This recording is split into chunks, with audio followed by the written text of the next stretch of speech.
Chapter 309. Fan Xian, who was lying on the bed with a haggard face, immediately expressed his opposition. First of all, he did not have much confidence in his suturing skills. Second of all, he did not want his sister, who had always been clean and weak, to see his bloody chest and abdomen. Furthermore, he would have to touch it with his own hands. "Warner, you leave as well," Fan Xian said in a hoarse voice. "Take your sister out." Warner did not say anything. She only shook her head gently.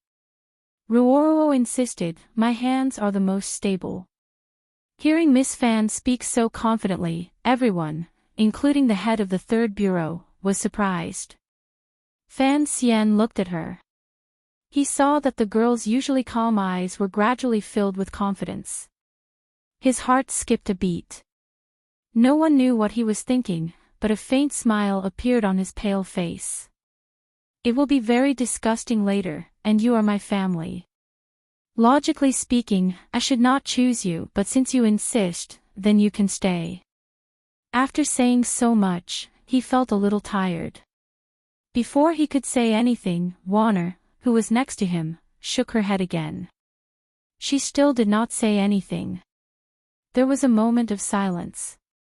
The candlelight shone on Fan Xian's face.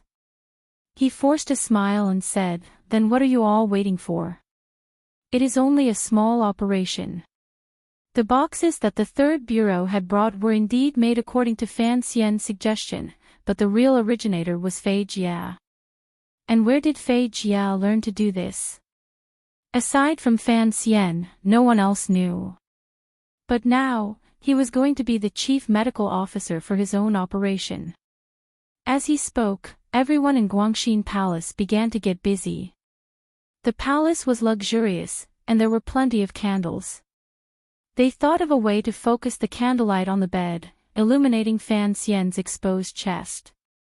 The eunuchs hurriedly boiled water and equipment, so that everyone in the palace could wash their hands.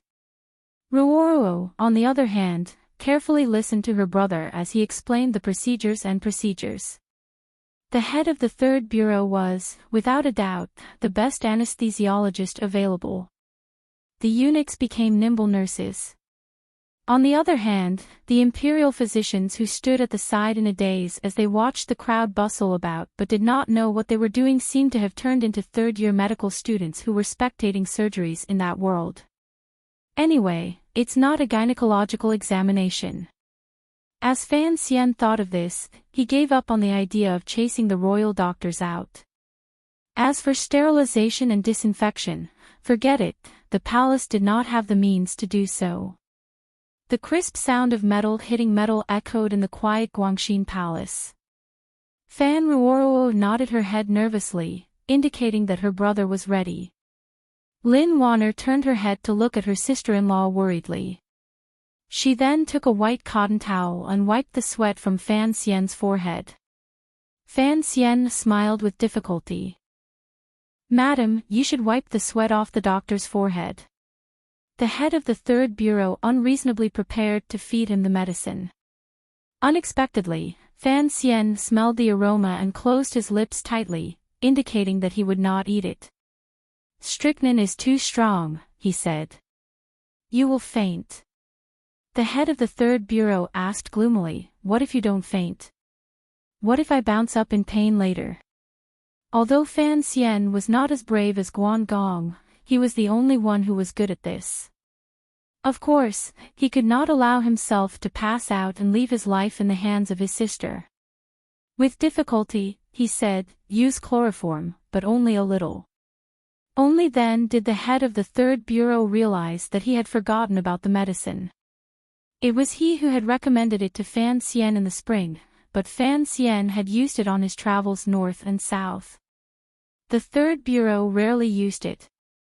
He went back to the corner of the room and rummaged for a while, finding a small brown bottle.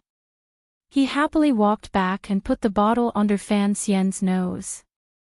A slightly sweet smell immediately seeped into Fan Xian's nose. After a while, the medicine began to take effect. Although his vision did not blur, the scene in front of Fan Xian began to look strange. It was as if he could see two pictures at the same time. One was his sister holding a sharp plier-like instrument and looking at him worriedly. The other was, many, many years ago, in a magical place called a hospital, where a familiar and beautiful nurse was talking to him. His state of mind was much firmer than that of the average person.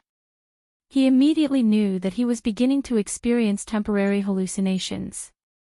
The real and imaginary scenes were beginning to intertwine. He did not have much time left. Start, quickly. He slightly narrowed his eyes.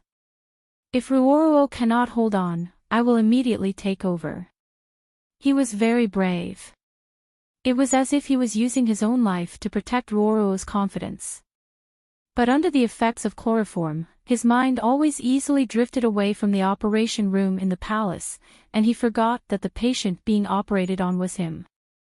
Fan Xian had used chloroform against Xiao En, against Yan Bingyun, against the second prince. Today, he was finally getting his comeuppance. He turned his head to look at Wanner's snow-white cheeks. Her eyes, after being slightly swollen, appeared particularly poignant and beautiful. Then, he looked at his sister, who was very carefully working on his chest. He suddenly smiled foolishly. He thought to himself, if in the future, he let his wife and sister wear pink nurse uniforms at home, even though he could only look at them, how beautiful would that be? When people are confused, their true nature gradually emerges. The people outside of Guangxin Palace were still anxiously waiting. They all knew that Fan Xian had already woken up and was valiantly treating his serious injuries according to their own arrangements. Although the people of the kingdom of Qing were long used to the surprises Fan Xian brought, such as the 3,000 poems, the spring examination, the first bureau, and the tender tofu, they all thought that he was seriously injured, and yet he wanted to treat himself. They didn't know if he could pull himself back from the line between life and death. The emperor, who had been resting in the royal study, seemed particularly nervous about this young official. He actually sat in the imperial carriage and returned to Guangxin Palace. He looked at the quiet people in front of the palace and heard the faint sounds of voices and metal clashing. He couldn't help but frown. He thought of many years ago, on the difficult battlefield in the north, he seemed to have seen something similar. How is it? King Jing bowed to the emperor and said worriedly, the royal doctors can't help. Those guys from the third bureau, the antidote should be no problem, but the knife wound is a bit too deep. The emperor smiled slightly and said, with the treasures she left behind, it shouldn't be too much of a problem. King Jing was startled and didn't reply. He stood behind the emperor, and a glimmer of anger and sorrow appeared in his lowered eyes, then disappeared in a flash. After an indeterminable amount of time, the door to Guangxin Palace was finally pushed open. Yi Guipin didn't care about her identity as a mistress. She pulled the third prince over and anxiously asked, "How is it?" What answered her was the sound of a very rude vomiting. The person who came out was a young eunuch. He had been in charge of delivering the instruments in the palace earlier. Now that he was the first to leave the palace, he naturally became the focus of everyone's attention. But hearing Yi Guipin's question, he couldn't answer at all. His face was deathly pale, as if he had been provoked by something. He held on to a pillar and kept vomiting. Eunuch Yao scolded, "You little bastard, vomit." Before he could finish, another pale-faced young royal doctor came out of the palace. He squatted down and vomited along with the young eunuch. The world was peaceful, and the young eunuch had grown up in the palace. He had seen caning before, but he had never seen such a gloomy scene in the palace. What were those red, green, and white things? Could it be that the stomach of a person was filled with those horrible bloody balls of meat? Miss Fan was amazing. She could even touch it with her hands. And the young royal doctor, who had practiced medicine for many years, only knew how to look, listen, question, and feel the pulse. The most disgusting thing he could do was look at the coating of the tongue and the vagina of the Eastern Palace. Tonight was the first time he had seen someone use needles to sew skin and scissors to cut flesh, that was human flesh and human skin. After a while, the imperial physicians who were students of the medical college that night quietly retreated out of Guangxin Palace. However, the expressions on everyone's faces did not look too good. Although most of them could still maintain their composure on the surface, deep down in their hearts, they had suffered quite a bit of shock. The emperor looked at their faces and knew that Fan Xian should be fine. But he still asked, how was it? The royal doctor, who had been slapped by King Jing, had been unable to suppress his curiosity and had secretly gone to watch. Hearing the emperor's question, his face was a mixture of green and red. He said with great shock, "Your Majesty, it is truly marvelous." Hearing this, King Jing couldn't help but scold him. "I'm asking you, Fan Xian, not for you to sigh here." The royal doctor stood up straight and continued to sigh. His beard trembled. "Your Majesty, Your Highness, I have been a doctor for decades, and have heard of this marvelous acupuncture technique. I did not expect to see it today. Your Majesty, please do not worry. Young Master Fan's internal organs have healed, and he will be fine. It is just that he has lost too much blood, and is not yet awake." He didn't dare say that after young Master Fan's operation was over, he finally couldn't withstand the effects of the chloroform, and began to talk nonsense on the operating table. It was an absurd matter involving a noble family, and it was absurd beyond belief. He didn't dare to report this matter to the emperor. Fortunately, at the operating table, other than himself, the #1 student, there were only the 2 women closest to young Master Fan, so he should be fine. The people who remained outside Guangxin Palace were all people who sincerely hoped that Fan Xian would be able to survive. Hearing the royal doctor's powerful assurance, they all let out a collective sigh of relief.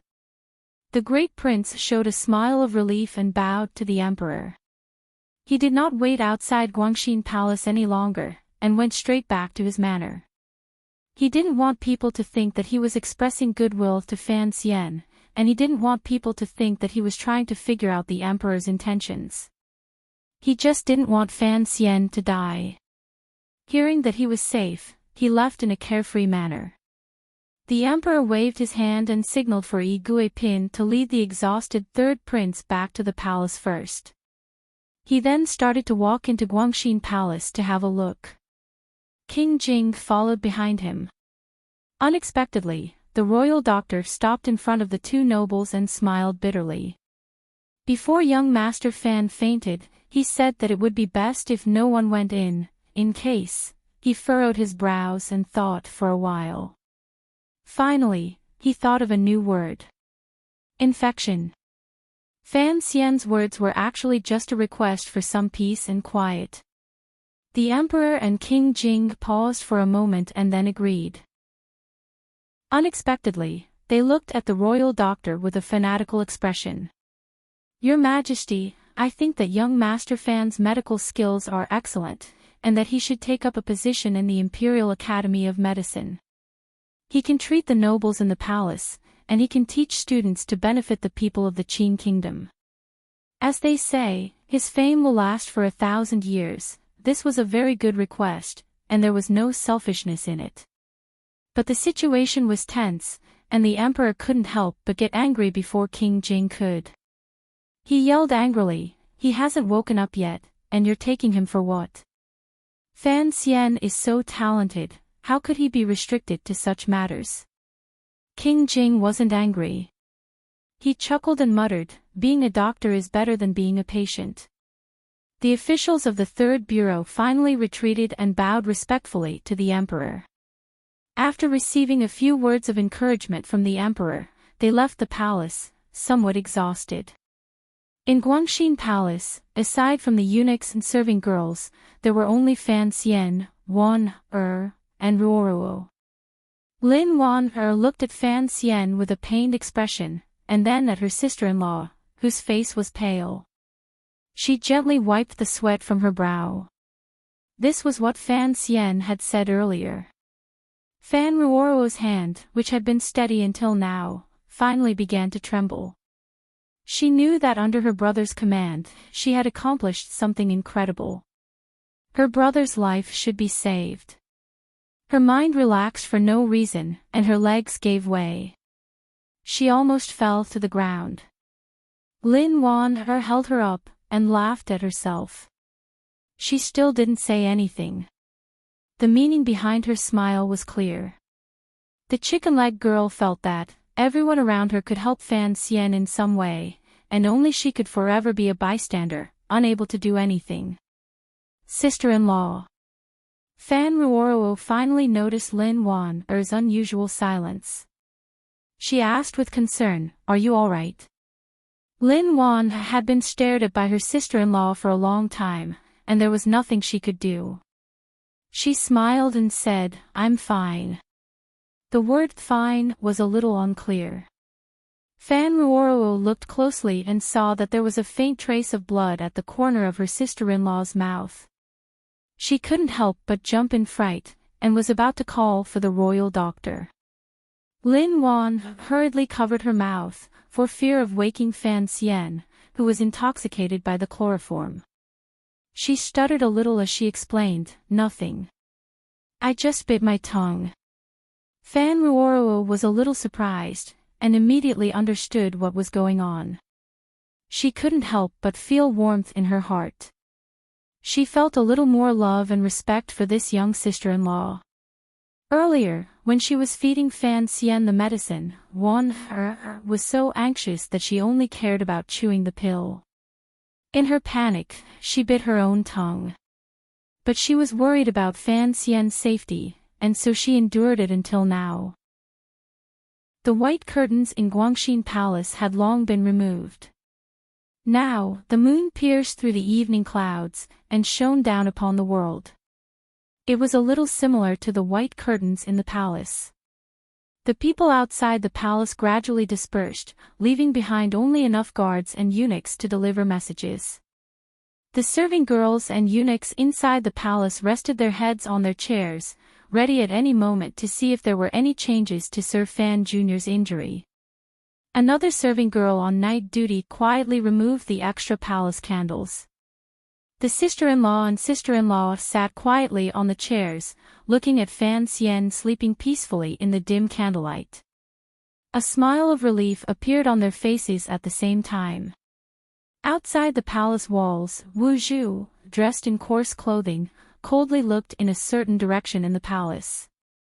After confirming that someone was safe, he quietly slipped into the dark forest. After a few days, still in the royal palace, in the depths of the usually quiet but heavily guarded plum garden, the most famous patient in Jingdo was lying on a soft couch and sighing emotionally. "When can I go home?" Fan Xian covered himself with a thin blanket and lay on the soft bed. He looked at the little Chu Mei, who had been born early to show her filial piety. His expression was a little annoyed. The resources in the palace were naturally very abundant. All kinds of expensive medicines were carefully regulated by the Imperial Academy of Medicine. They were constantly poured into his stomach, and it was difficult for him not to recover quickly. The palace eunuchs and palace maids were also much better at serving people than Fan Manor. Even the scenery in the plum garden was much better than the back garden of Fan Manor. In addition, his wife and sister had received a special edict to be by his side every day. With the autumn sun shining on him, the quilt covering him, and the little beauty accompanying him, it seemed to be no different from his life at home, except that there was no swing. But he still wanted to go back to Fan Manor, because he always felt that was his true home in the capital. After the first surgery in the Qin Kingdom's palace, with the foundation of his body built up over nearly 20 years of hard work, he recovered quickly. His chest and abdomen were still not completely healed, but at least he could lie down and look at the scenery. But the Jinqi in his body had not improved in the slightest. He felt a slight chill and fear in his heart. Ruoro blew on the porridge in her bowl and used a spoon to feed him a mouthful. On the other side, Lin Wanner put her hand into his robe and carefully adjusted the position of the bag inside the 2 layers of cloth. This was Fan Xian's request. Using the cloth to bind the wound, and with the weight of the bag, it would be very beneficial to the healing of the wound. Fan Xian swallowed the porridge with some difficulty and complained, "I eat porridge every day, and my mouth is so bland. I want to go home. I don't want to eat the food from Baoyu brothel, but I want to drink some of Lady Lu's berries. That would be better than this." Lin Wanner said, "You've only just woken up 2 days ago, and you talk a lot more. Since the Emperor has allowed you to recover in the palace, what are you afraid of?" "But, what do you mean by bland mouth is bland?" Fan Ruoro did not understand, and asked, "What bird?" Fan Xian's expression did not change, and he changed the subject, saying, "I'm not afraid of gossip. I just miss home." Now that he was in the palace, he could not contact the Chinian unit. The Emperor had ordered him not to worry about anything, so Wanner and Ruoro did not leave the palace. The other eunuchs and serving girls did not say anything. It had already been a few days since the assassination in the floating temple, and he did not know anything about it. He could not ask the old cripple about the shadow, and that made him very uncomfortable. "Today, I have to go to the hospital to settle my account, so I can only write this much." Chapter 310. The plum garden was behind Guangxin Palace. The environment was quiet and secluded. Passing through the sky platform, they arrived at the wind singing pavilion, which was where Sir Fan Jr. was recovering from his injuries. Although it was the Emperor who had specially ordered him to stay in the palace to recover, and everyone in the palace knew how much Sir Fan Jr. had done for the royal family, it did not feel appropriate for a male official to stay in the palace for a long time. Fan Xian knew this, so he just stayed in the plum garden. As for the people from the other palaces who came to visit, he always used the excuse that he was not feeling well. At this time, a cheerful and somewhat naive noblewoman came up to the wind-singing pavilion with familiarity. She held a child in her hand and a few serving girls followed behind her. Fan Xian was slightly surprised. Realizing it was Yi Guipin, he didn't say anything. Ever since he had woken up, Yi Guipin had brought the 3rd prince here every day to sit. First, they were relatives. Second, he had saved the 3rd prince's life in the hanging temple. She had used this as an excuse, so it was not good for him to stop her. Third, Fan Xian knew that this lady's intentions were sincere. "Auntie, didn't you say you didn't need to come? Why did you bring something today?" he said with a smile. According to etiquette, he had to call her lady. Last year, when he first entered the palace, Yi Guipin liked Fan Xian to call her auntie. She liked this kind of intimate form of address, so Fan Xian didn't insist. Today, the serving girls behind Yi Guipin were carrying a few food boxes. He didn't know what was inside. Soup made from cordyceps. Yi Guipin bowed to the 2 girls at his side and pulled a chair over without any regard for herself. She sat down beside Fan Xian and said, "It's not from the palace. Your family cooked it and had me send it over." Fan Xian made an "oh" sound and looked at the serving girls who were busy pouring the soup. Among them, there was one with familiar features. He smiled and said, "Xinger has also come." Xinger was the little serving girl who had taken him to various palaces to visit when he first entered the palace. She had not expected that Sir Fan Jr. would still remember her. Involuntarily, she blushed slightly and made a sound as small as a mosquito. This caused everyone to laugh. Yi Guipin jokingly scolded, "You're injured to this extent and you still don't forget." Suddenly, she felt that she could not continue speaking, and so she smiled sweetly and stopped. She was not very old, and she had a natural, simple, and beautiful temperament, so it was easy for her to get close to people. She turned her head and said a few words to Warner, and then talked to Ruoro about family matters. She told them to be at ease in the palace, and that there would be no problems with Fan Manor. The third prince, who was sitting beside her, appeared to be much more obedient than usual. He did not have the violent and arrogant attitude he had in the Bauiwa brothel. He lowered his head with a bitter expression and did not say a word. He only occasionally raised his head and sneaked a glance at the patient on the bed.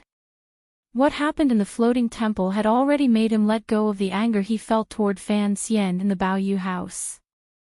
After all, at that time, aside from his big cousin, no one else cared about his life or death, including his two brothers. They only cared about saving their father.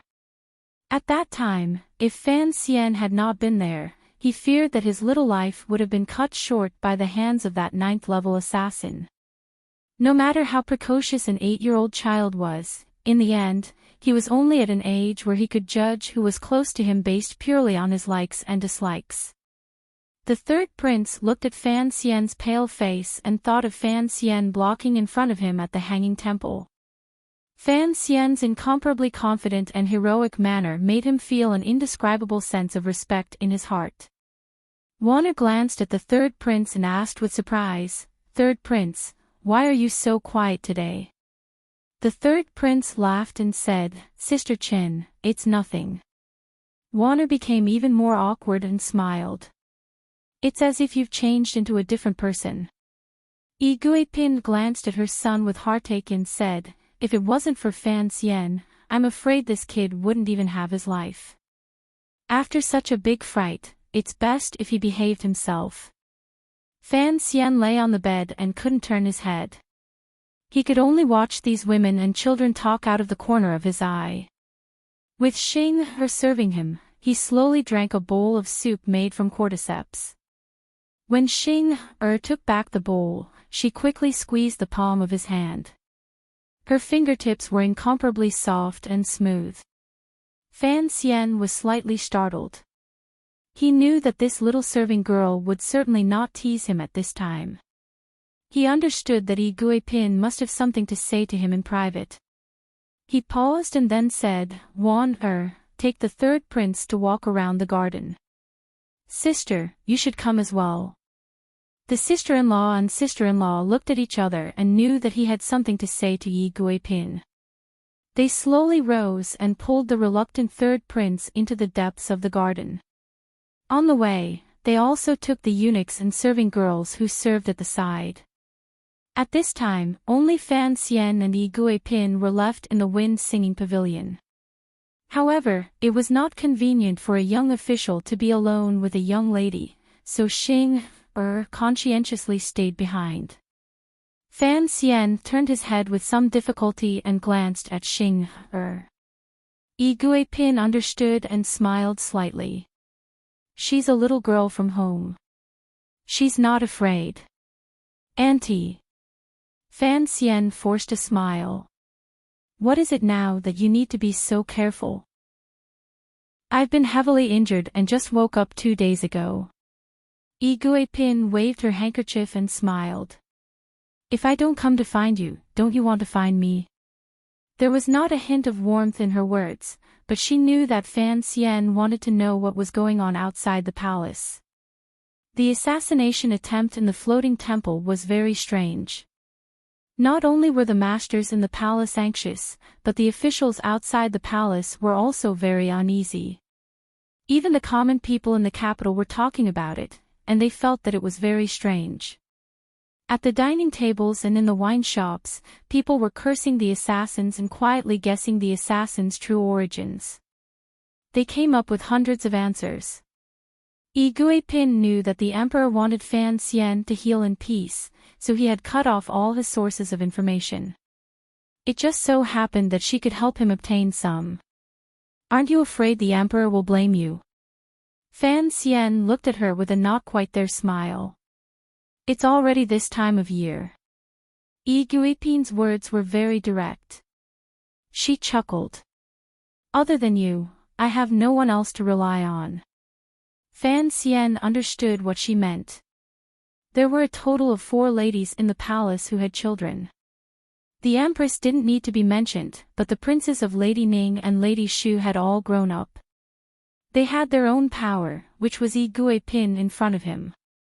Although her family background was noble and she had the fan manor as a power outside the palace, the third prince was too young.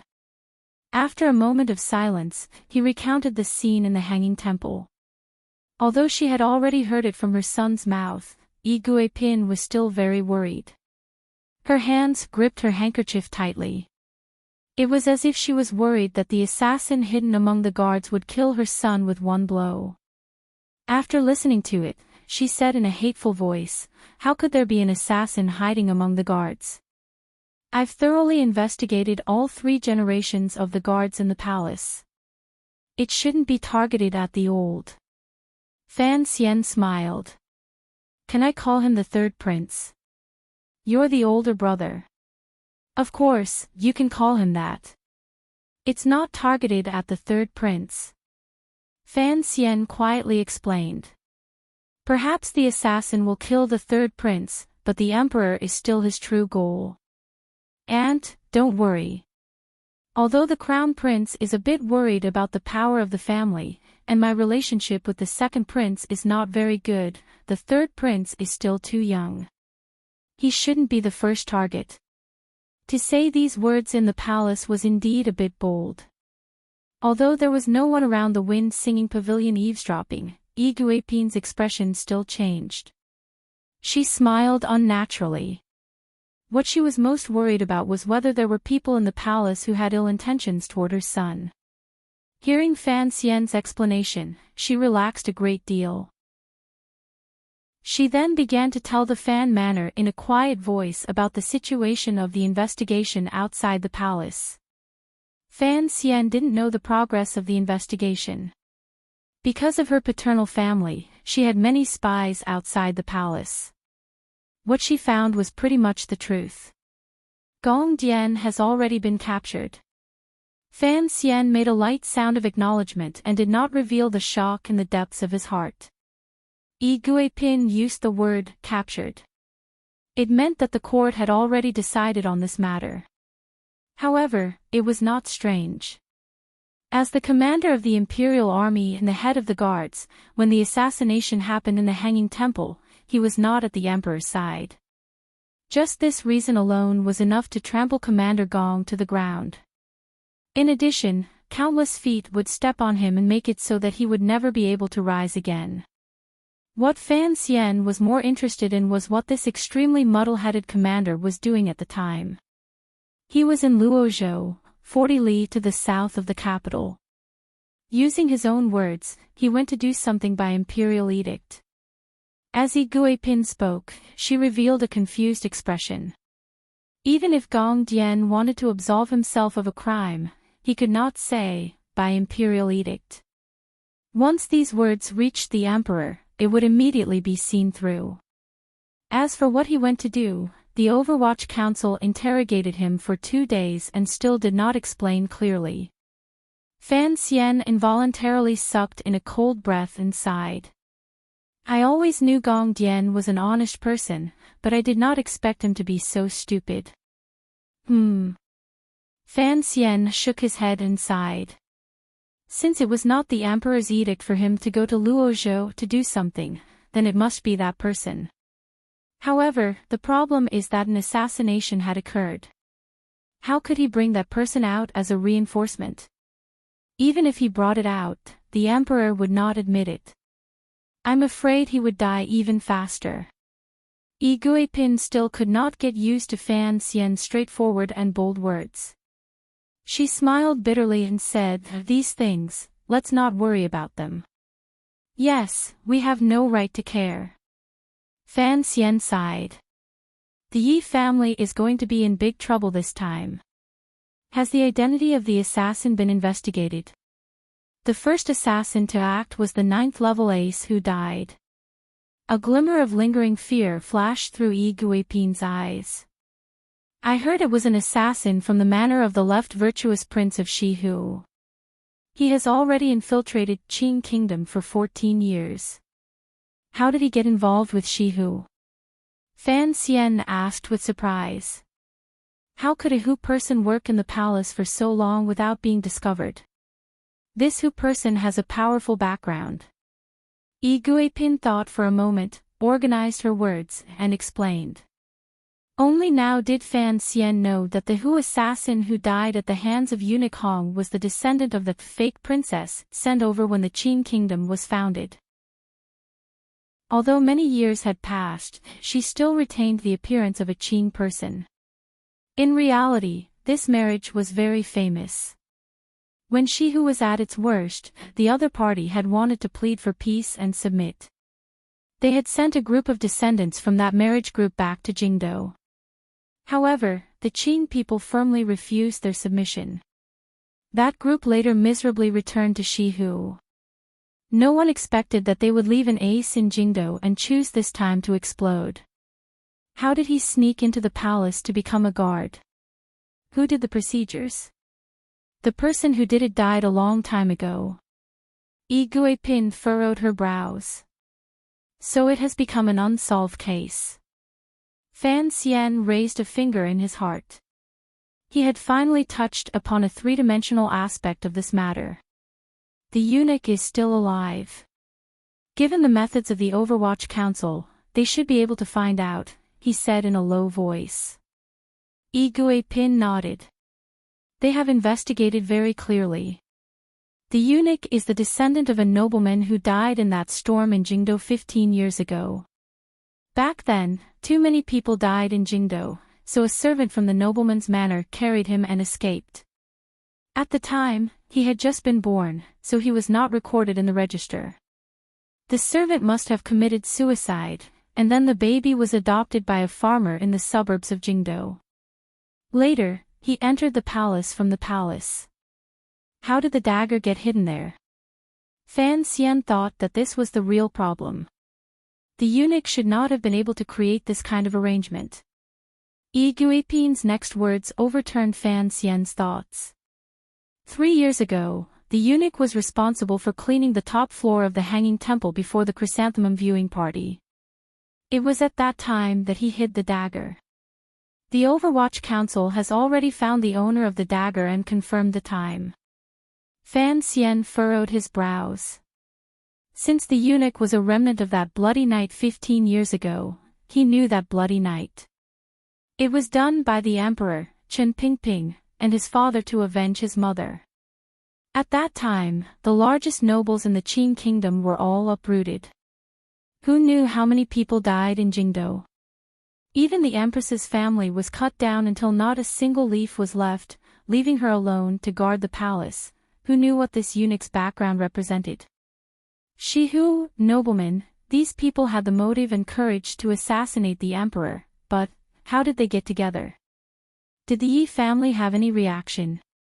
Fan Xian asked seriously. What kind of reaction could there be? Yi Guipin smiled and shook her head. Yi Zhong submitted 8 memorials asking for forgiveness. He did not dare return to Dingzhou and stayed in his manor. Even the guards in his manor were handed over to the Jingdo government to manage. He was careful and cautious. Let's see how the emperor handles this. The emperor. Fan Xian also smiled. Let's see if Yi Luyun returns to Jingdo. The two of them were about to say something when they suddenly heard faint voices coming from the corner of the plum garden.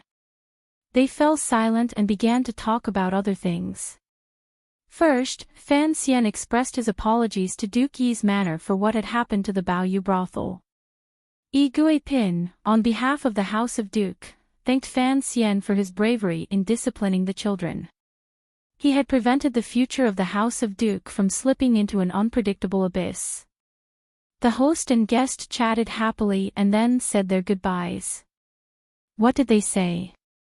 Wana watched Yi Guipin lead the third prince out of the garden. She curiously asked, "This lady has always been happy in the palace. Why does she look so nervous today?" Fan Xian smiled and said, "The child has grown up. As a mother, how can I still be like before? When we have children in the future, you'll understand. Lin Wanner's expression became awkward. She then remembered that her stomach had not moved. However, her husband was injured, so she couldn't say much. She could only force a smile and change the topic. How is it outside? Has it turned the world upside down? Fan Xian quietly told them the news Igui Pin brought. He glanced at the eunuchs and serving girls not far away and said, "The wind is a bit cold. Let's go back to the room." They knew some things were not convenient to say in front of the palace servants. Wanner and Ruoro nodded and ordered the eunuchs to come and lift the bed. After returning to the room, Fan Xian lay down on the large bed. He opened his eyes and looked at the top of the bed. No one knew what he was thinking. A moment later, he finally said, "What do you think will happen to the Yi family this time?" There was no one in the room, so he had nothing to fear. He directly said, Gong Dian must have received an edict to go to Luozhou. And it was definitely not an edict from the emperor. Otherwise, if Gong Dian cried out, even the emperor would not be able to resolve the situation. He felt a chill in his heart. Although this move is a bit absurd, it is very effective. The Empress Dowager secretly ordered Gong Dian to go to Luozhou. As the commander of the royal guards, of course he had to go. But there was an assassin in the floating temple. If during the trial, Gong Dian still insisted that the Empress Dowager secretly ordered him to leave the capital, then it would be the same as announcing to the world that the Empress Dowager wanted to kill the emperor. If Gong Dian does not want his entire family to be wiped out, then he will have to keep his words to himself. That would be a big loss. Lin Wanner and Ruoro were both smart people. Of course, they did not think that the Empress Dowager had arranged for the floating temple incident. Wanner looked worried. You are saying that Gong Dian going to Luozhou was arranged by grandmother and the emperor? Fan Xian grunted. Ruoro furrowed her brows. Why would they do that? Fan Xian laughed coldly. Gong Dian is the commander of the royal guards, and he is Yi Zhong's disciple. This time, he is unlucky. The Yi family will follow suit. Wanner was worried about her good friend, Yi Linger. She sighed. The Yi family has always been loyal. Why would the emperor? She did not finish her sentence, but everyone understood. Fan Xian sighed and said, if the emperor did not doubt the Yi family's loyalty, of course, he would not choose to do this. But now that he has doubts, he can only choose to have the Yi family stand to the side. At least, the important area of Jingdo cannot be guarded by the two brothers. The most important thing is that the Yi family has the only great-grandmaster in Qing Kingdom on the surface. As long as Yi Luyun does not die. As long as Yi Luyun does not die, he will not be able to touch the Yi family. That is why he used such a sinister move. It is a move that will lose the dignity of the royal family. Fan Xian sighed. Are they not afraid of disappointing the hearts of the officials? Why would the emperor suspect the Yi family? It is simple, Fan Xian explained. Fan Xian explained, the emperor arranged the marriage between the second prince and Yi Ling. If Yi Zhong had seen clearly enough, he should have rejected the marriage at the time. Even if he approved of this marriage, he should have immediately asked to resign from his position as commander of the Jingdo garrison. Not to mention retirement, even if he was transferred to the border defenses, it would have made the emperor feel more at ease. And he did neither of these things, so, Lin Wanner and Ruoro nodded sadly. Ruoro couldn't help but say, there are so many twists and turns in this. When I was in northern Qi, I guessed that this day would come, Fan Xian said.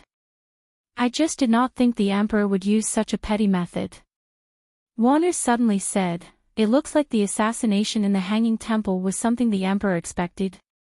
Fan Xian looked at her and nodded. I just don't know if everything is in the calculations, or if His Majesty had only planned one of them. Lin Wanner looked back into his eyes and slowly said, "The Emperor does not like to take risks, so, at most, he will set a fire." The husband and wife looked at each other silently for a long time. It seemed that they were both afraid. If the fire in the Hanging Temple was arranged by the Emperor, then who arranged the subsequent chain of attacks? Fan Xian slowly closed his eyes.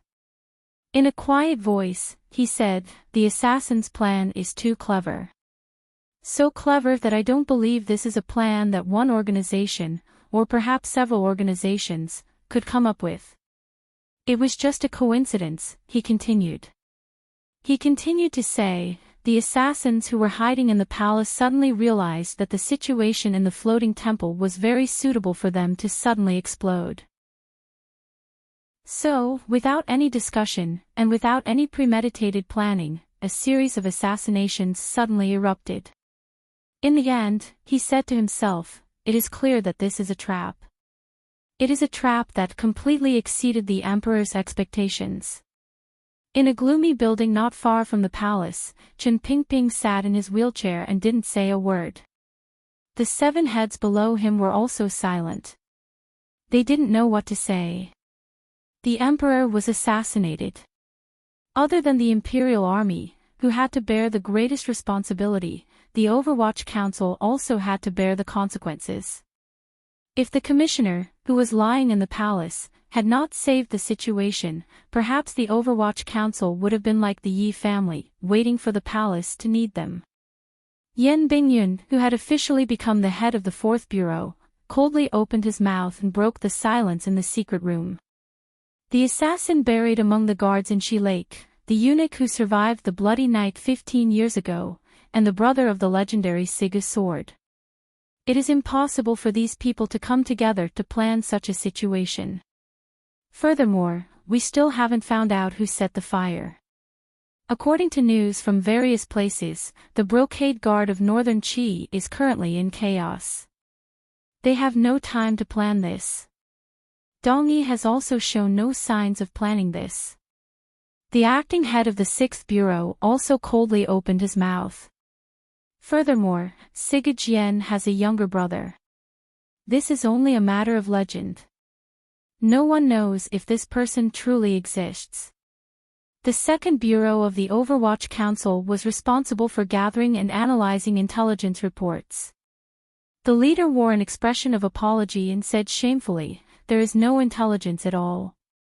Although it is my dereliction of duty, I thought that in order to plan such a killing trap, the flow of intelligence was essential. We would have caught some clues, but there is not a single one. I can only think that the parties involved in the assassination did not have any real contact. I would even boldly say that the assassins did not know each other." Sitting in his wheelchair, Chen Pingping slowly opened his eyes and looked at his subordinates with a somewhat muddy gaze. He thought to himself, the Emperor ordered people to set the fire. Of course, they could not be caught. As for the assassin from Shihu and the daring eunuch, who knows where he came from? The Emperor and I are not real gods. This is a plot of immortals. The old man yawned. It was just a coincidence. There is not so much to think about. I am not in a good mood. The post in the book review section that was suitable for pregnant women has disappeared. I don't know if I made a mistake or something. I have been looking for it for a long time and have not been able to find it. Chapter 311. Please throw away the notes on the Overwatch Council's regulations and turn to the last page of the Overwatch Council's internal reference material, Volume 5. The 5th volume was a summary of the cases of the Overwatch Council over the years. It copied the analysis and summaries of the various representative cases of the last few decades. Aimed at the various cases, it explained in detail the origins of the planning, the brewing process, the influence of the variables, and the final result. There were many cases in the 5th volume. With the help of the Overwatch Council's intelligence network, as well as the relevant evidence found in the cases, it was enough to explain most of the so-called conspiracies in the world. It was enough to find the true cause of the events, as well as the procedures in between, because in reality, humans were far less imaginative than they thought they were.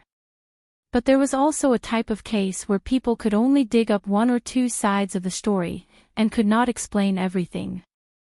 That was the 3 words written on the last page of Volume 5, 3 words that Fan Xian and Chen Pingping were very familiar with. A fairy trap.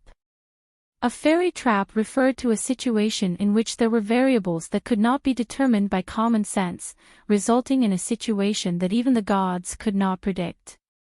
For example, when Chen Pingping led the Black Knights in a 1,000-mile assault deep into the Northern Wei Kingdom, they captured Xiao En, who had secretly returned to his hometown to attend his son's wedding. The Overwatch Council had already calculated all the details, and had even calculated that they would have to pay a heavy price. But at the wedding, Xiao En did not actually drink the fine wine that Fei Jia had meticulously prepared. The Northern Wei spy chief controlled his food and drink, and everything else around him, with a calm, almost callous degree. But just when the people of Qing thought that this conspiracy could not proceed as planned, the story took an unimaginable turn. Xiao En heard the noise coming from the bridal chamber and began to feel depressed. He began to drink to drown his sorrows. Coincidentally, the captain of the bodyguards responsible for guarding the leather pouch for him had not been able to resist his craving for wine during the journey and had already finished it. So when Xiao En asked for wine, this irresponsible captain of the bodyguards lost his head in fear and gulped down a pouch of wedding wine. And so Xiao En was poisoned, and so Chen Pingping and Fei Jia succeeded. And it was not until a long time later that Chen Pingping and the others learned that the reason Xiao En was so depressed was because his son was impotent. This kind of variable did not exist in the plan, but it had a great impact on the situation. For example, 20 years ago, a salt merchant in the south suddenly died after a birthday banquet. The Ministry of Justice had never been able to find the cause of the case, so they handed it over to the 4th Bureau of the Overwatch Council. Who would have guessed that there were 14 people suspected of the crime that night, including the concubines? It seemed that everyone wanted the rich merchant to die as soon as possible. Who was the real murderer? Another 3 years later, a poor old man was caught stealing sesame seed cakes and brought to the authorities. Perhaps he didn't want to live anymore, so he confessed that he was the one who killed the salt merchant 3 years ago. Hearing this, the people of the 4th Bureau of the Overwatch Council were both embarrassed and shocked. How could professionals like them let go of a real suspect? When they arrived at the scene of the crime, everyone suddenly realized what was going on and felt extremely embarrassed. The old man and the salt merchant were childhood neighbors, and they grew up together. Later, the old man went to live in Wuzhou, and when he returned to settle down, he saw the salt merchant having a birthday banquet. For some unknown reason, he climbed into the courtyard, picked up a stone, and smashed the drunken salt merchant to death. The Overwatch Council had noticed the marks on the walls of the courtyard, but they never imagined that an old man who had returned to his hometown would take such a huge risk and climb into the courtyard to commit the crime without being discovered by the guards. At the time, Yan Ruohai had not yet become the head of the 4th Bureau. He asked the old man curiously, "After I investigated the case, Baojing also asked you questions. Why were you not nervous at all?" The old man said, "What is there to be nervous about? If worst comes to worst, I'll just have to pay with my life." This was probably the first time Yan Ruohai had seen such a fearsome character, but he still found it strange. "Why did you kill him?" The old man confidently replied, "When I was young, he slapped me once." The assassination in the floating temple seemed to be a trap set up by a deity. Because His Majesty had grown suspicious of the Yi family and was afraid that they had a great grandmaster in their family, His Majesty came up with such a shameless plan to frame them. On one hand, he used the name of the harem to transfer Gong Dian away, and on the other hand, he set a small fire in the floating temple. As for this fire, Fan Jian and Chen Pingping both knew about it. After the fire started, the top floor became a little chaotic. The assassin from Shihut saw this opportunity and finally made his move.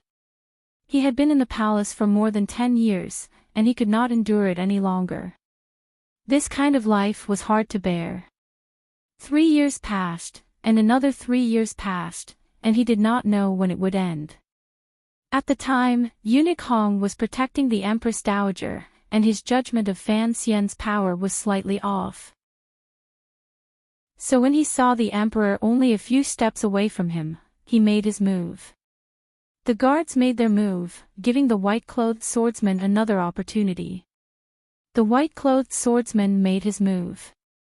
The young eunuch, who had been hiding for a long time, saw the Emperor's back less than a foot away from him, and thought of the dagger hidden in the wooden pillar. He thought this was a chance given to him by the heavens. Faced with this kind of naked temptation, how could he, who had sworn to take revenge, cut off his wife and enter the palace, pass up this opportunity? The Emperor's absurd act of arson began, and all the people hiding in the dark sensed that there were too many opportunities to take advantage of. Of course, the assassins were determined and brave. Although they had no contact with each other, they chose to attack one after the other. Helping each other was satisfying themselves. As long as they could kill the Emperor of the Kingdom of Qing, they did not care about their own lives, but they cherished this opportunity that had been created by a freak combination of factors.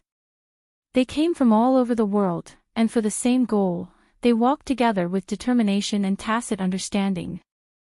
Late at night in Guangxin Palace, Fan Xian lay on the bed, looking at the gauze curtain on the bed. He could not fall asleep. He had been recovering in the palace these days after his injury, and he had slept a little too much during the day. The candlelight in the palace was a little dim. His eyes stared at the thin gauze curtain, as if he wanted to use Inmu's ultimate skill to tear it apart and see the truth behind it. Wan had already fallen asleep. She was far away from him on the big bed, afraid that if she moved at night, she would touch the wound on his chest. Fan Xian turned his head to look at her, and with some pity, used his gaze to stroke the long black hair that was exposed outside the pillow. The palace was very quiet. The eunuchs were all asleep, and the serving girls on night duty were resting on square stools. Fan Xian turned his gaze to the sky again, and began to talk to himself. His lips opened and closed slightly, but he did not make a single sound. He was asking himself, and at the same time, sorting out the ins and outs of this matter. The assassin from Shihu, the hidden eunuch, these are all people who have left behind evidence, so there shouldn't be any problems with the Overwatch Council's judgment. In the dark night, his lips opened and closed noiselessly, looking somewhat strange. But what about the shadow? Other than myself, probably no one knows that the white-clothed swordsman is the head of the 6th Bureau, the most powerful assassin in the Qing Kingdom, the Shadow, who has lived in the darkness for many years and has never been seen by anyone. His eyebrows twisted in a rather attractive manner. An immortal trap. I think this immortal must be a cripple. He laughed coldly at the empty bed. The Emperor wants to arrange a trap to remove the Yi family's power in Jingdo, and cut off the eldest princess's possible hand. Presumably even the Emperor feels that I have pushed the second prince too hard, and he must know what I will do to Xinyang after the new year. Thinking of this, Fan Xian couldn't help but suck in a cold breath. He didn't know if it was because of the pain from his wound, or because he was shocked by the Emperor's despicable methods. He thought to himself, His Majesty is too despicable, too shameless. Then what do you want to do? He tried to guess Chen Pingping's true intentions. If I asked you face to face, I think you would just sit in your wheelchair and say, in Chen Garden, I told you that I would deal with the matter of the Emperor's favor. The Emperor's favor. After the unexpected turn of events, you still have the leisure to arrange for the Shadow to carry out an assassination, and then let yourself be the hero? Is it really that simple? As the foremost assassin in the Qin Kingdom, it was not difficult to imagine the Shadow being able to hide from Eunuch Hong's ears. But Fan Xian didn't want to believe that the shadow's actions were purely to set up a trap.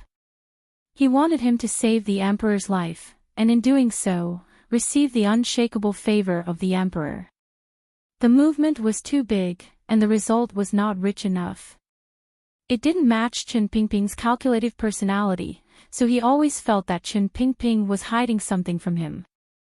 And you're not afraid that I know it was the shadow? Fan Xian raised his eyebrows. But if you want to assassinate the emperor, that doesn't make sense. Putting aside the problem of a loyal dog suddenly becoming disloyal, given your power, if you wanted to assassinate, you would certainly create a more perfect environment. You want to test the princes on behalf of the emperor. F***ck, you old dog, aren't you being too nosy?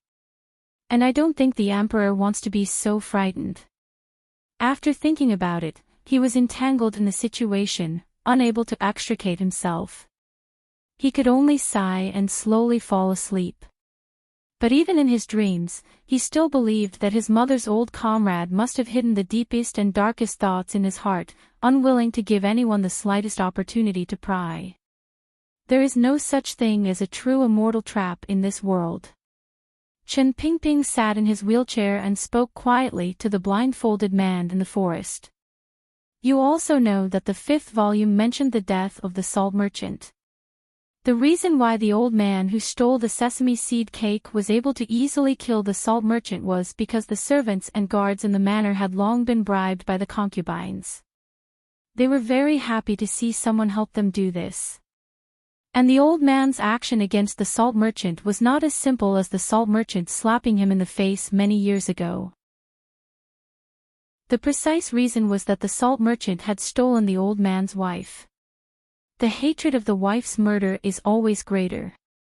And don't believe that Yan Ruohai won't be able to investigate this matter. In reality, you and I both know that he was blinded by the 50,000 liang banknotes that the salt merchant's concubines gave him. So, the old cripple concluded. There is no such thing as an immortal trap. Everything was arranged by someone. Even if there were variables that coincidentally appeared, they were all within my control. If I couldn't control them, the emperor would already be dead by now. Wu Zhu coldly said, there is no such thing as a complete immortal trap in this world. I admit that the existence of the Western Hu assassin and the little eunuch almost messed up my entire plan, but fortunately, it did not fundamentally affect the emperor's safety. From your tone, I can't tell that you are sufficiently loyal to the emperor. Chen Pingping smiled. I am loyal to the emperor, but for the emperor's true benefit, I don't mind the emperor being frightened a little. What is true benefit? A sufficiently mature successor. Perhaps it was only in front of an old acquaintance like Chen Pingping that Wu Zhu would speak as much as he did today. Planning, Chen Pingping said seriously. Chen Pingping said sternly, politics is a process of planning. If your majesty wants to drive the Yi family out, just a fire is far from enough. Do you think that if the emperor knew the truth of the matter, he would believe your explanation? Wu Zhu asked coldly. Chen Pingping shook his head. As long as it is beneficial to the emperor, whether or not I am believed is not important. Wu Zhu believed that he and Fei Jia were both such old perverts. In a quiet voice, he said, your emperor almost died. Chen Pingping was very used to this treasonous form of address. It had been like this for many years. Wu Zhu would never address him as His Majesty like ordinary people did. His heart was filled with reverence. The emperor will not die. The old man's words were very forceful. This is something that I absolutely believe. Don't forget, the emperor will never let anyone know of his final trump card. Whether he dies or not, I don't care. Wu Zhu suddenly tilted his head. I only care that he almost died. The two of them represented Wu Zhu's completely different attitudes. Chen Pingping laughed bitterly. Of course, he knew that Fan Xian's accidental injury would turn the old man into a terrifying killing machine. Even someone as sinister as him, when faced with the cold Wu Zhu, he still felt a chill from the bottom of his heart. So, he tried to explain. Fan Xian was worried that the emperor would grow suspicious of him because of his rapid rise to power, so I arranged this matter to solve his doubts once and for all. Of course, I arranged the beginning of the story, but I didn't guess the end. He smiled slightly, as if he was very proud that he still remembered the lady's catchphrase. Although this has a lot to do with the shadow, he always wants to fight you, but you won't give him the chance. So, it's rare for him to have a chance to fight your personal disciple, and he is a bit reluctant to do so. Of course, if Fan Xian hadn't chased after you and suffered such heavy injuries, this matter would not have had much meaning. Wu Zhu suddenly said, very abruptly, you let the shadow come back. I gave him the chance to fight me. This cold joke almost made Qin Pingping choke. After coughing for a long time, he spread out his hands and said, it was just an accident. Wu Zhu said straightforwardly, if it was an accident, why did he already escape before I came? Qin Pingping's wrinkled face was full of a bitter smile, and he coughed a lot before he calmed down. This was my arrangement, because I was worried that you would be unhappy and let something happen to him. You should know that I only have one truly useful person by my side. If you killed him, how could these old bones of mine continue to live? Wu Zhu said nothing. Only the black cloth fluttering in the night wind expressed his dissatisfaction. After I die, the shadow will be loyal to him. Qin Pingping very seriously stated his reward. Wu Zhu slightly tilted his head, as if considering whether or not Fan Xian would accept this compensation. After thinking for a while, based on his judgment, a person as lustful as Fan Xian would certainly be interested in a 9th-level super-strong assassin. He was silent for a while, and then said, you found me in the south, saying that there was something fun to show me in the capital. Is this the show? Fan Xian always said that you were playing in the south, and I thought he was lying to me. I didn't think you were really in the south, said Qin Pingping. What a coincidence. Qin Pingping suddenly leaned forward. I was going to let you watch the show, but I underestimated Fan Xian's power, and I underestimated Fan Jian's shamelessness. That old man knew that the fire was set by His Majesty, and so he rushed Fan Xian upstairs to save His Majesty. The old man laughed shrilly. It's a pity that you didn't see it. Wu Zhu slowly raised his head. You want to kill the Empress Dowager? Qin Pingping shook his head. After all, the Empress Dowager is Fan Xian's grandmother. Furthermore, although she watched from the side as the matter of the young lady happened and did not lend a hand to Taiping Courtyard, she did not personally participate in this matter. Up until now, what I have found is not enough to explain anything. Wu Zhu shook his head. In the future, if you find something, or if I find something, no matter what Fan Xian does, I will do it. Qin Pingping knew what kind of determination and strength the words, I will do it, represented, but he still shook his head firmly. Old 5, although you are the most terrifying person in the world, you still should not underestimate the true strength of a country, a palace. And since I am the director of the Overwatch Council, I must consider how the kingdom of Qin can be safely passed down. Don't forget, this is also the lady's last wish. He smiled. So I will do these boring things. So what were you going to show me? Qin Pingping suddenly sighed, and his voice sounded a little lonely.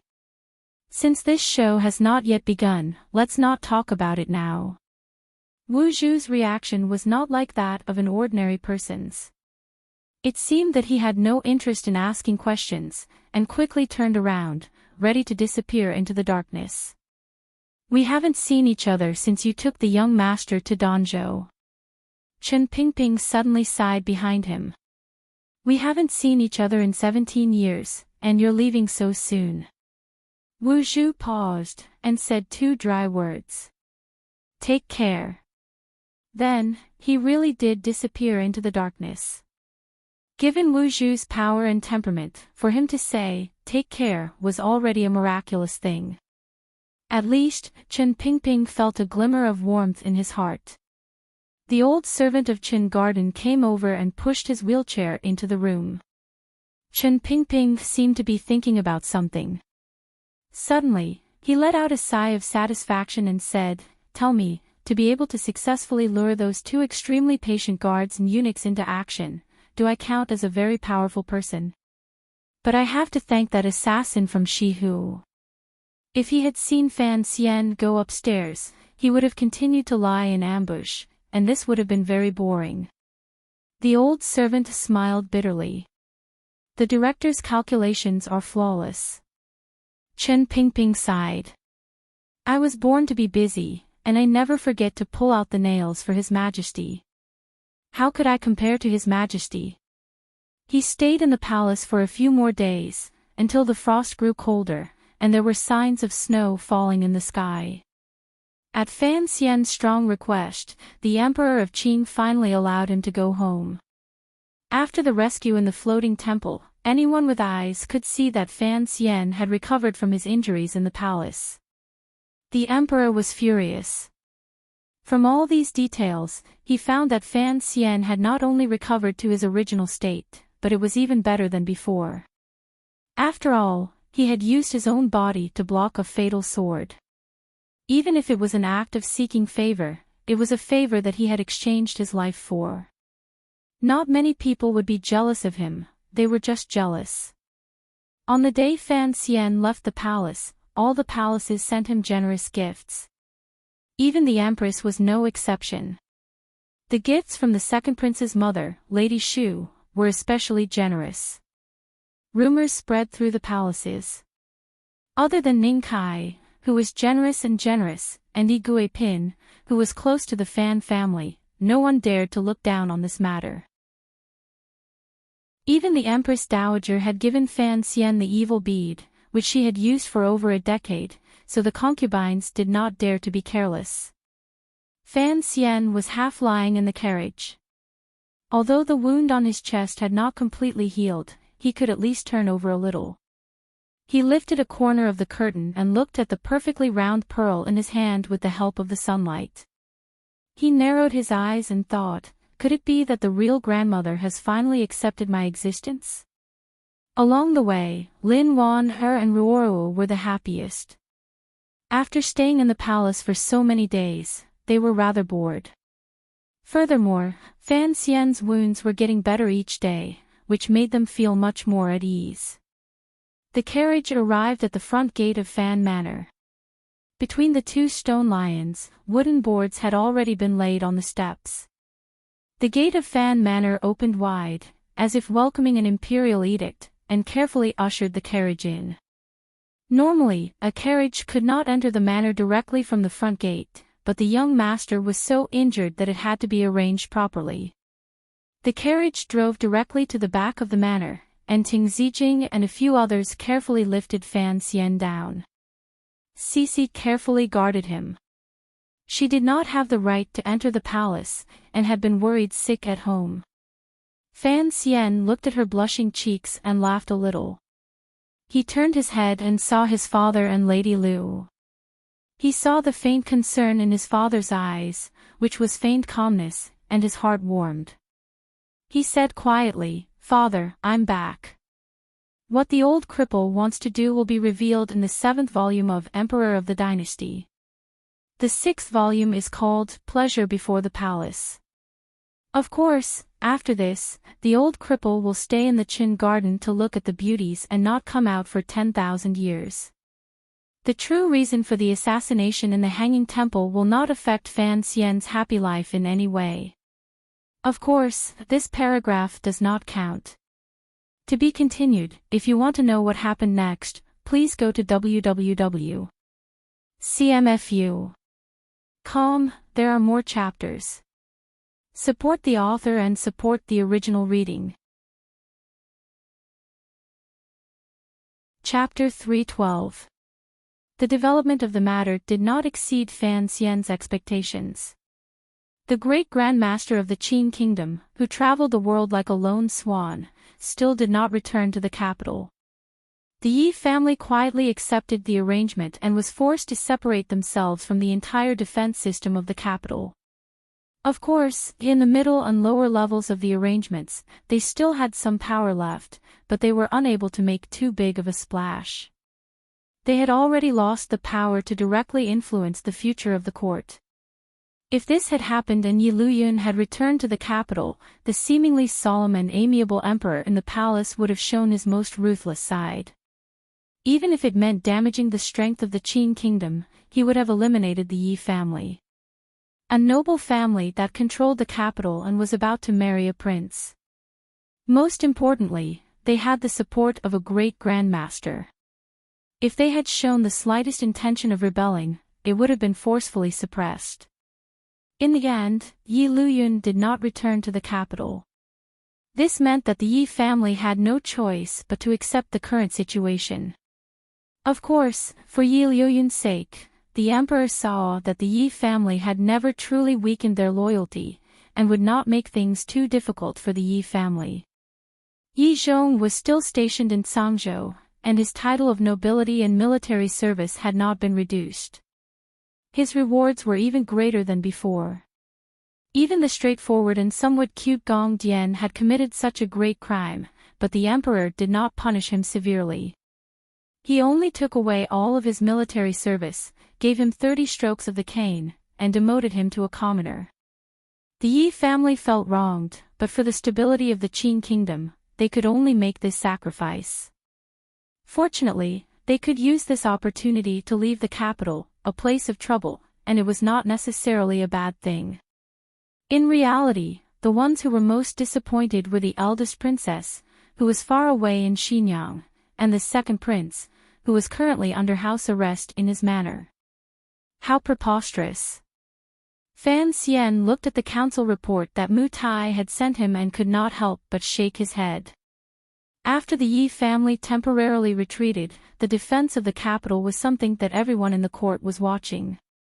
The position of commander of the Jingdou garrison had fallen into Qin Heng's hands, and the most important position, the commander of the imperial army and the minister of the imperial bodyguards, which had always been held by one person, had been split in two by the emperor.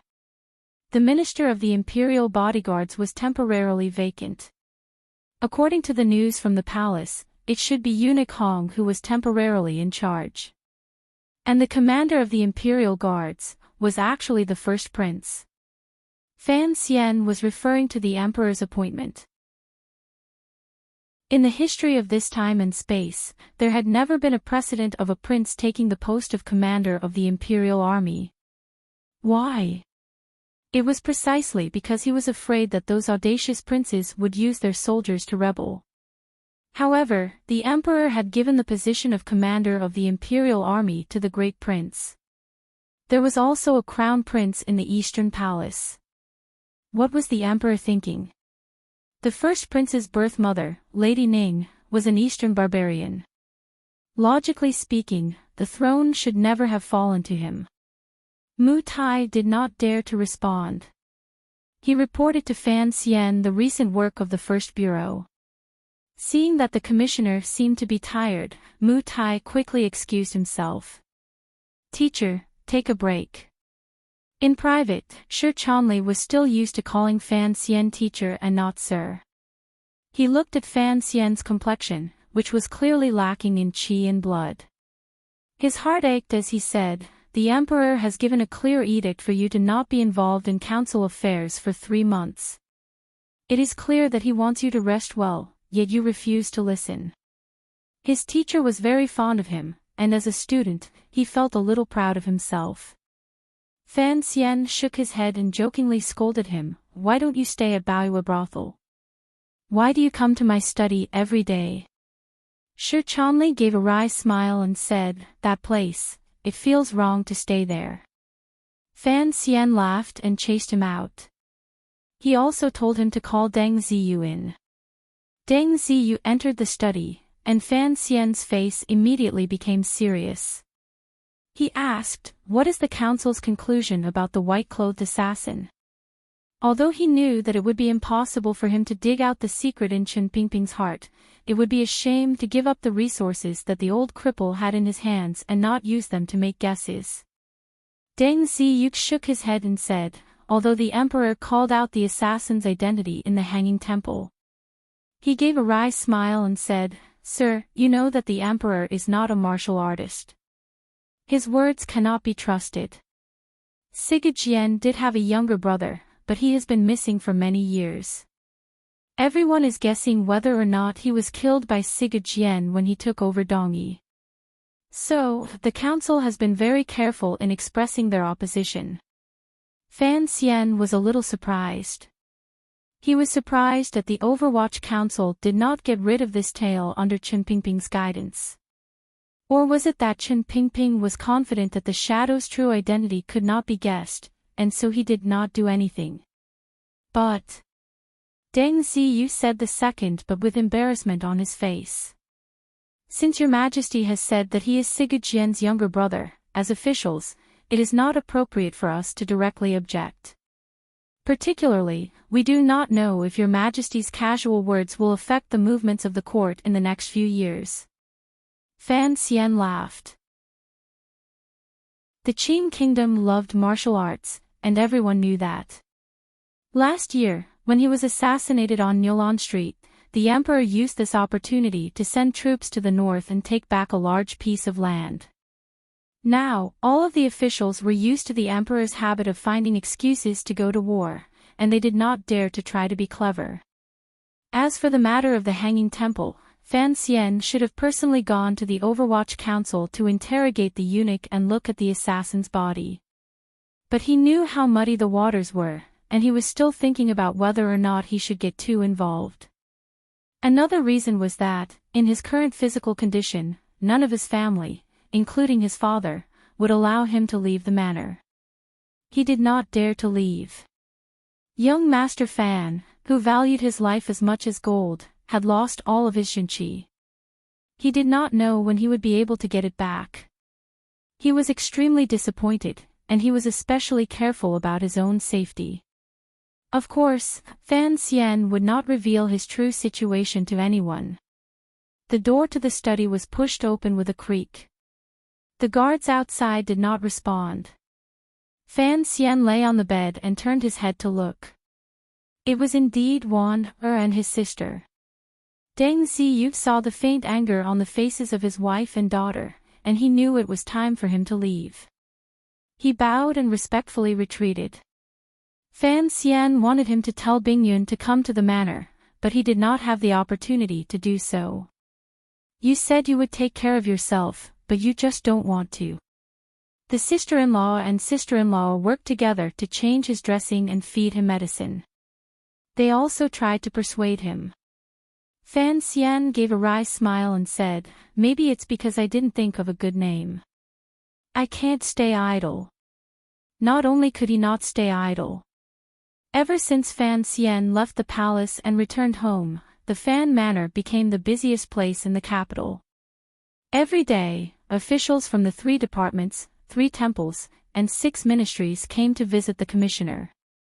Countless nobles came to visit, and officials, regardless of faction, all came to show their goodwill. On the South Street in front of the Fan Manor, the black carriages were like clouds, and the gift boxes were like dragons. The people who came to the Fan Manor gave him all kinds of precious medicine. There was no way Fan Xian could eat all of it by himself. Aside from the truly valuable ingredients, the rest were given to the Baoyue brothel. The assassination in the Hanging Temple made Fan Xian once again the most powerful official in the Qin kingdom. Compared to his sudden rise to become the commissioner of the Overwatch Council, this time, he had saved the emperor as a cornerstone. He appeared to be much more solid and stable, which made the officials of the Qin kingdom secretly fear him. The officials were not blind or deaf. After Fan Xian was injured, he was kept in the palace for many days. And according to the news from the palace, the emperor did not sleep much the night Fan Xian was treated. Only Chen Pingping, the lonely old man, could compare to the emperor's favor. Many people were carefully trying to curry favor with the Fan Manor, but in their hearts, they were not completely convinced. Especially the brave young people, they could not help but be jealous of Fan Xian's good luck.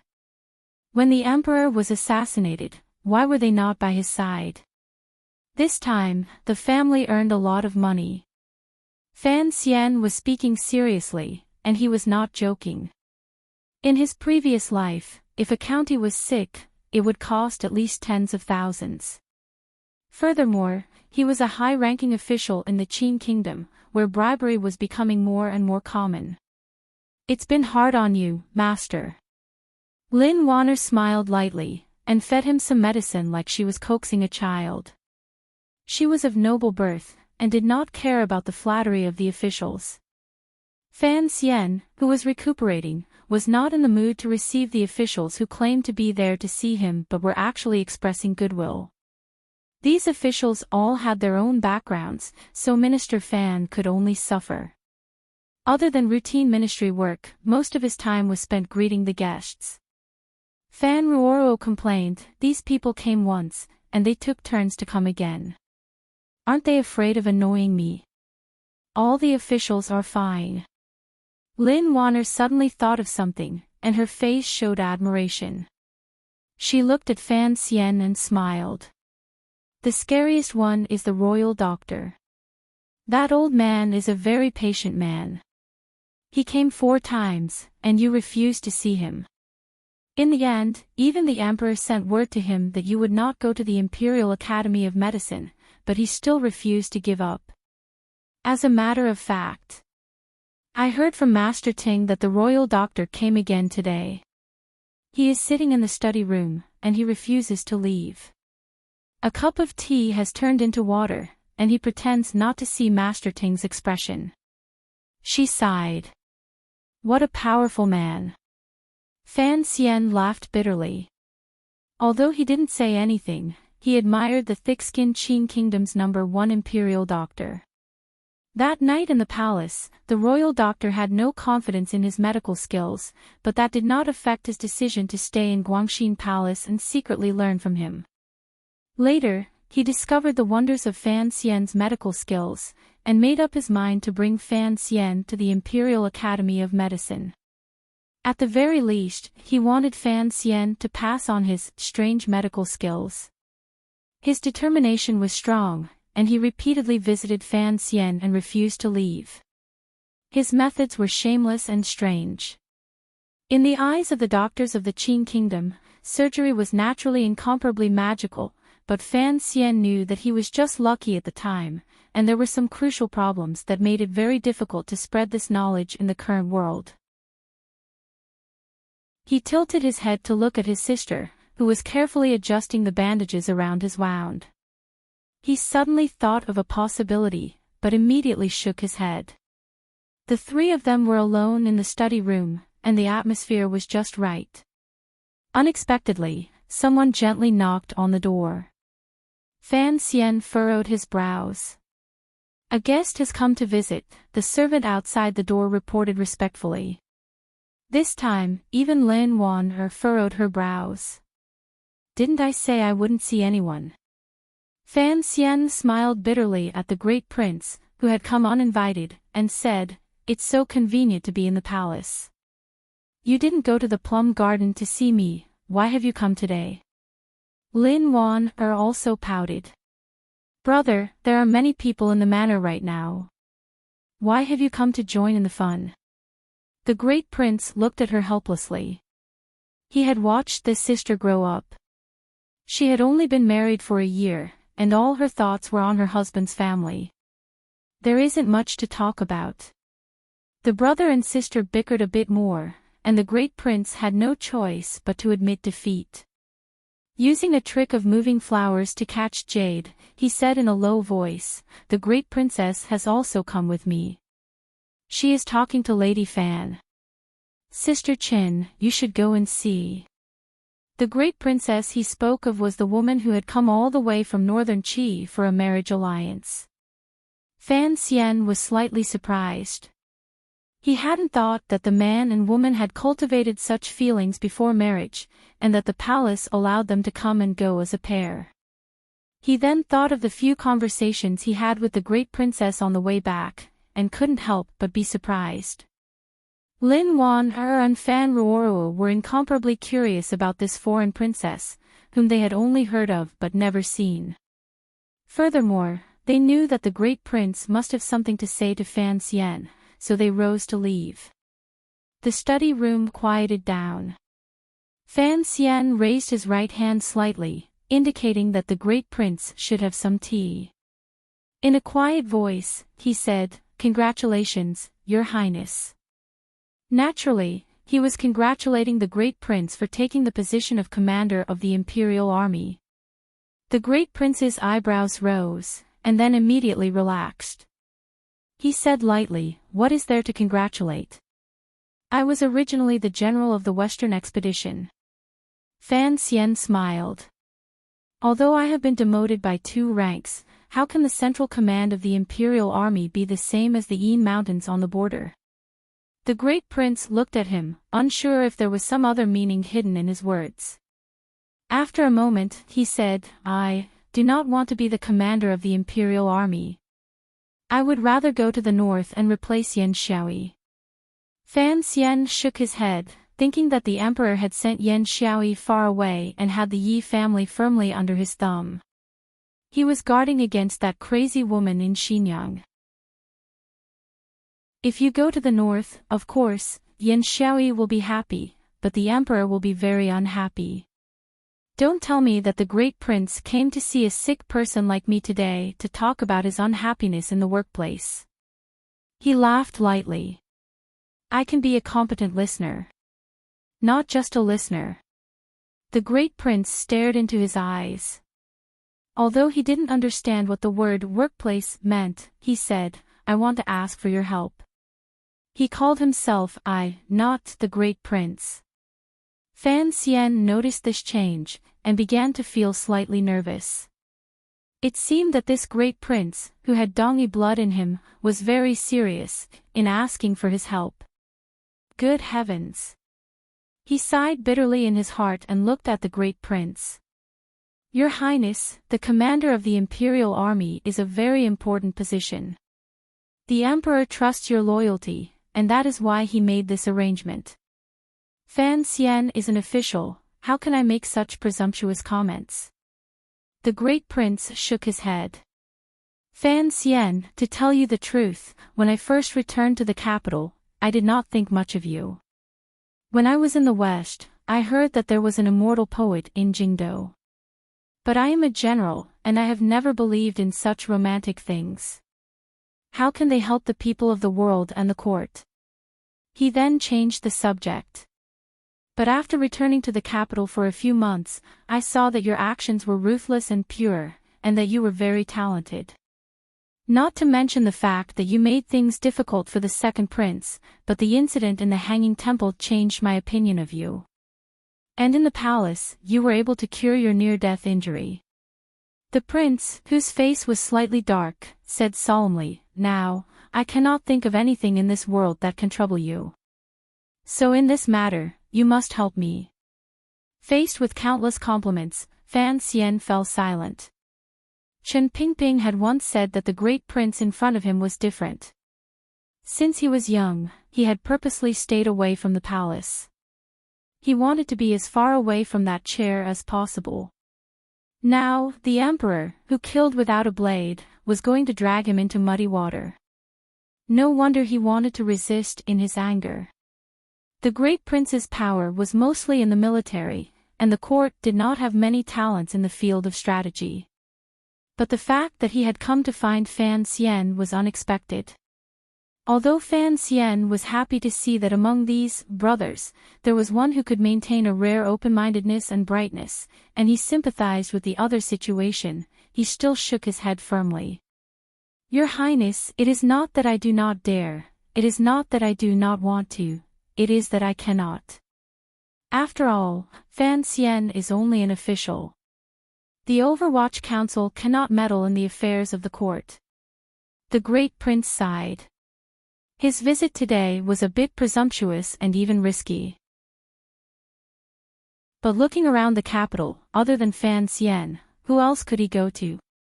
Could it be that in the end, he could only go to Qin Garden again? The Emperor has made up his mind, and no one can change it. I think Your Highness does not need to go to Qin Garden again. But I am a bit curious, Your Highness, what decision did you make today? In your eyes, I don't think I'm a kind and benevolent official.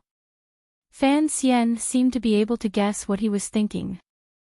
The great prince slowly drank the fragrant tea in his cup and said, Fan Xian, you can hide it from others, but you cannot hide it from me.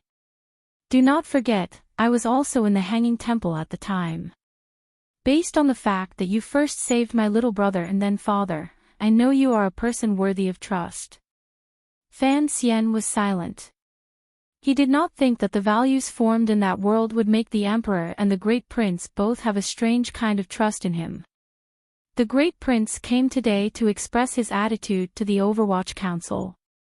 At the same time, he hoped to get some useful hints from Fan Xian. However, since Fan Xian maintained his silence, it was not good for him to be too rash. With Warner acting as a bridge between them, if the situation in the capital changed in the future, he did not expect the Overwatch Council to help him. But if Fan Xian could reveal some useful information, that would be enough. I heard the royal doctor is in your manor, and has already come a few times. He awkwardly changed the topic. His long years on the horse had made him not very familiar with the curves of officialdom. Fan Xian laughed in his heart and explained, he wanted me to take a position in the Imperial Academy of Medicine. After the Emperor refused, he wanted me to go teach students there. It was supposed to be a casual conversation, but the Great Prince became serious. He said, Fan Xian, I also think you should go to the Imperial Academy of Medicine. That night, I stood guard outside Guangxin Palace. Seeing the serious expressions of the royal doctors, I knew your medical skills were very good. He curiously asked, actually, many people in the capital are wondering how you could allow Miss Fan to work on your own stomach. The royal doctors have already made you sound like a god. Fan Xian gave a wry smile and said, don't believe them.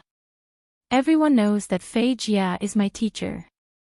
If they were 4 years old and were digging up graves every day, opening up corpses that were soaking in water, they would be as good as I am. So that's how it is. It seems that nothing can be explained by the word genius.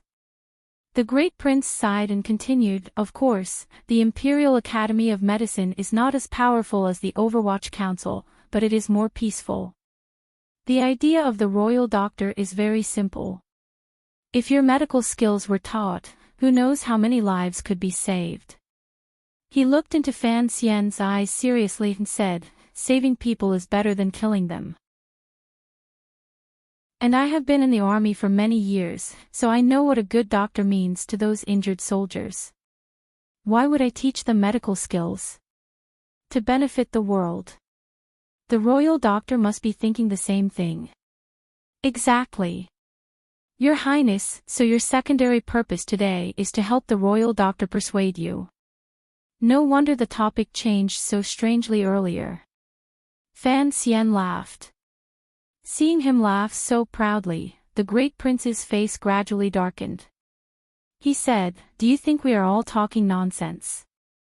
In fact, it was close to nonsense. Asking Fan Xian to give up his position as commissioner of the Overwatch Council and become a medical professor was something that no one could have persuaded him to do. But the royal doctor and the Great Prince, these two pedantic people, had said it directly. Fan Xian stopped laughing and found that the wound on his chest was slightly painful. He was shocked and said, I am not making fun of you. On the contrary, I do have some respect for the royal doctor. There were many problems that could not be solved in surgery. The first was anesthesia, the second was disinfection, and the third was the equipment. Currently, the standards of this world were not enough to solve these problems. Fan Xian used chloroform to anesthetize him, and he used hard resistance to disinfect him. These were all built on the foundation of his strong physical strength. If it had been an ordinary person, they would probably have been drugged to death, or died from complications. As for the equipment, it was even more difficult to solve. Fan Xian and Fei Jia had thought about it for a few years, but in the end, they could only use the power of the third bureau to make a set. If they could not even stop the bleeding, what was the point of making an operation? Using words that the Great Prince could understand to explain these reasons, the Great Prince finally understood. This kind of medical skill was a relatively powerful one. It used the injured person's body to fight against the drugs at the tip of the knife. If Fan Xian had not practiced martial arts since he was a child, he would not have been able to survive. Thinking of the soldiers in the Western Expedition Army who had been injured by arrows and died, he felt some regret. He slapped his thigh and sighed. Is there no better way? For some reason, Fan Xian's mind floated back to his sister's surprisingly steady hands. He comforted him. There are some basic things. In a few days, I will have Ruoro go to the Imperial Academy of Medicine to consult with the royal doctors. The Great Prince nodded and said, earlier, you seemed to be disapproving of the words benefiting the common people. This was the doubt in his heart. On the surface, Fan Xian was a powerful official who put profit above all else. But after observing him from the sidelines, the Great Prince felt that his ambitions were not limited to this. Fan Xian was quiet for a while, then said quietly, there are many ways to benefit the common people. Saving lives is not the only way. The Great Prince did not understand. For example, Your Highness. You have been in the West for many years, fighting with the Hu people and killing countless people. He said with a smile.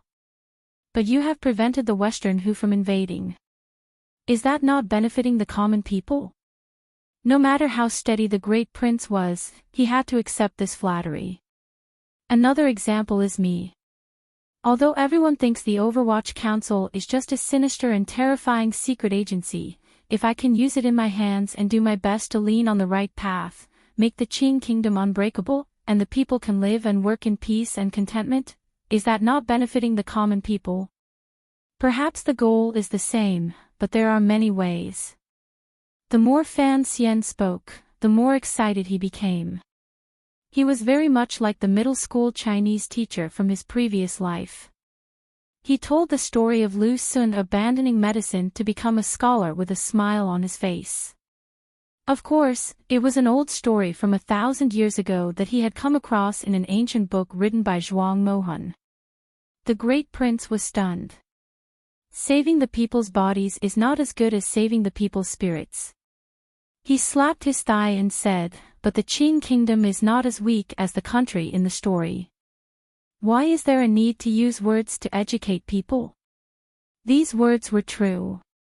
The Qing people's simplicity carried a fresh sense of progress.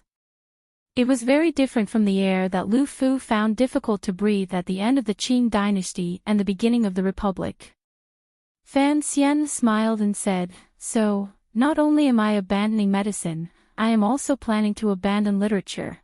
What do I count as? Abandoning medicine to enter politics. Abandoning the pen to join the army. The Great Prince still did not agree with his point of view. You are indeed a genius. Why don't you demonstrate everything you have learned? If you can make this world a better place. Fan Xian waved his hand with some difficulty and said, most people want to change this world, but very few people want to change themselves. Note 1, I thought that we should reform ourselves first. Decades ago, there was once a woman who wanted to change this world. In the end, she died.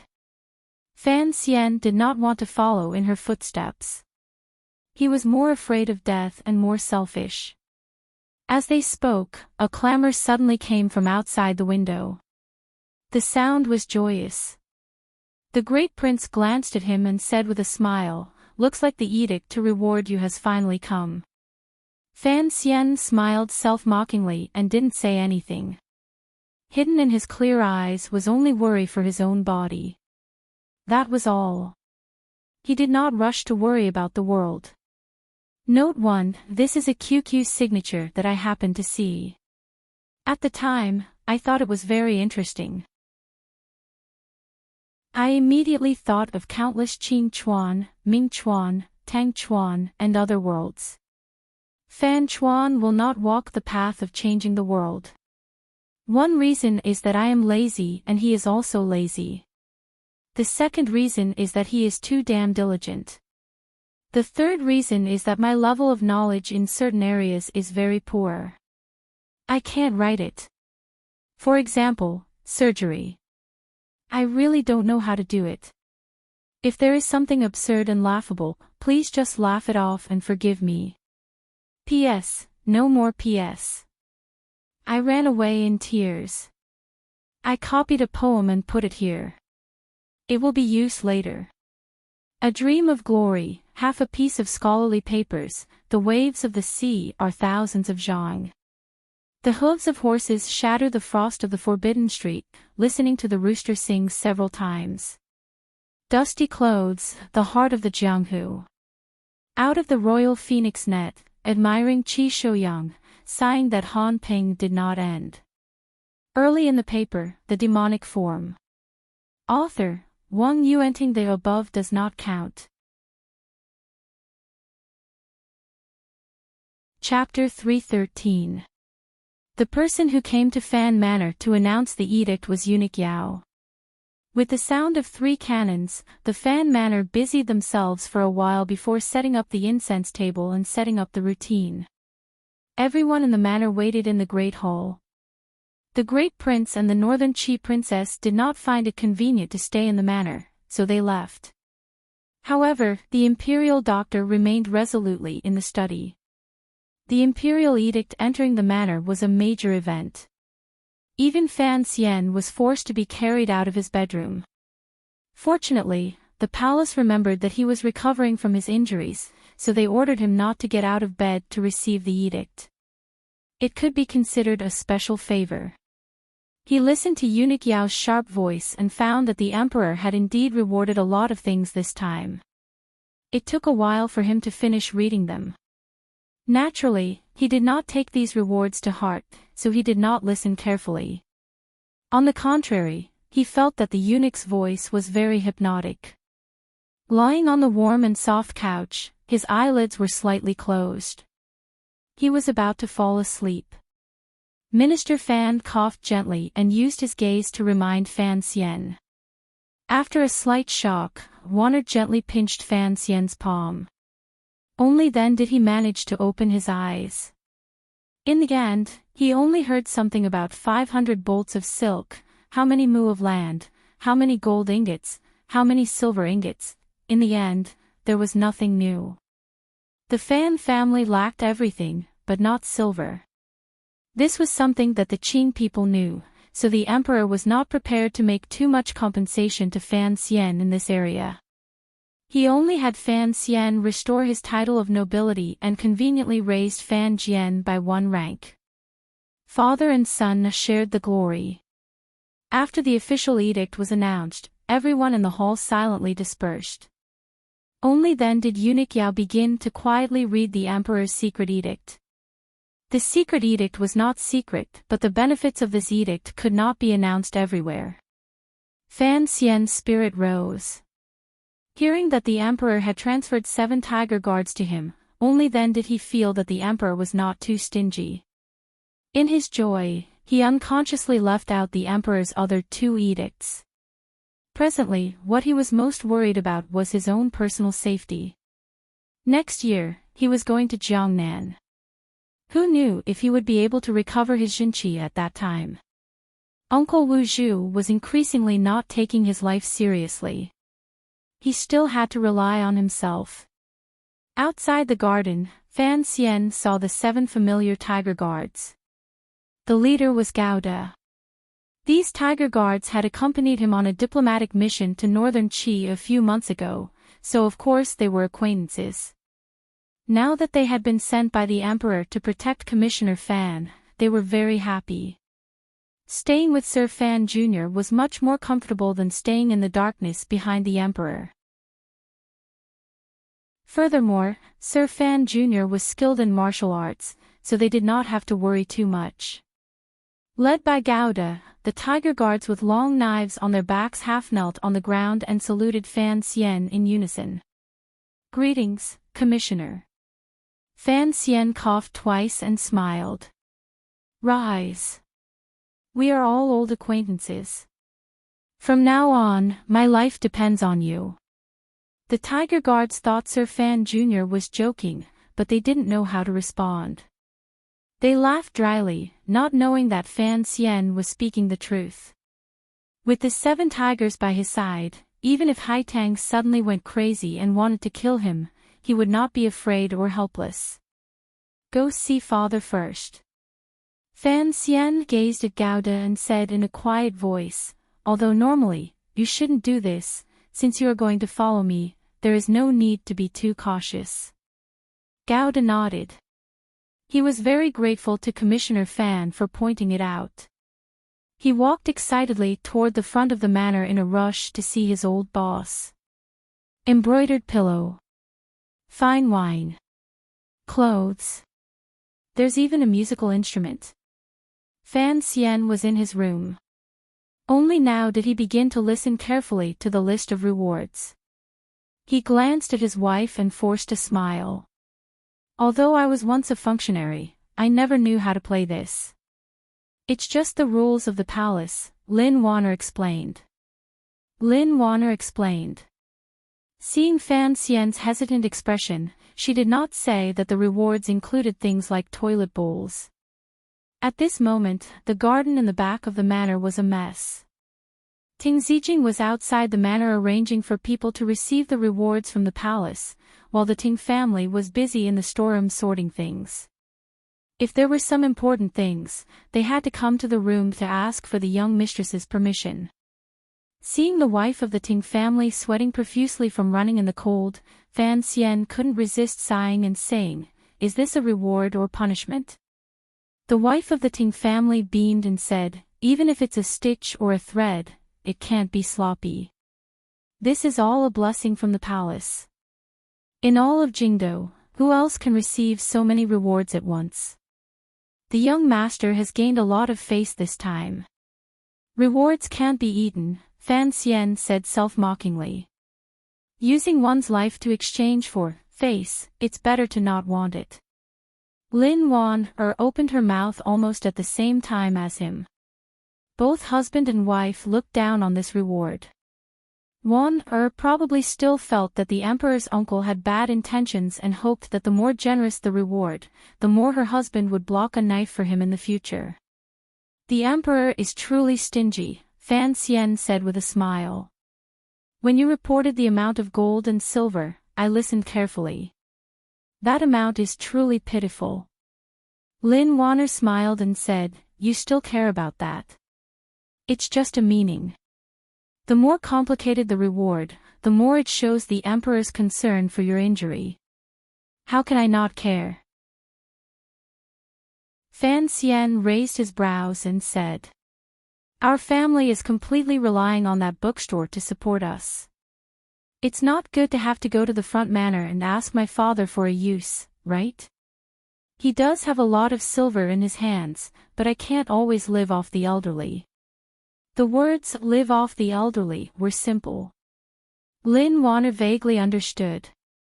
She smiled and saw that there were no idle people in the room. In a quiet voice, she teased, "Don't you have a brothel?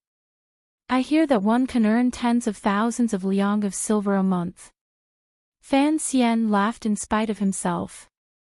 "That's Xiao Shi's. Don't push it on me." Lin Wanner faked a spit at him and muttered, "In front of your own family, you're still pretending. Don't you find it tiring? I have to pretend at all times. It's best if I can even fool myself. Why did Big Brother find you earlier?" Lin Wanner opened her eyes wide and asked curiously. Fan Xian thought for a moment and said, "He doesn't want to be the commander of the Imperial Army, he wanted to see if I had any ideas." Lin Wanner furrowed her brows slightly and said, given Big Brother's personality, he certainly doesn't want to stay in the capital. Fan Xian smiled coldly and said, who wants to stay in the capital? However, the emperor does not feel at ease leaving such a son, who is so good at fighting, to always lead troops outside. These words were rather bold and sinister. Wanner's heart couldn't help but tremble. You're becoming more and more careless with your words.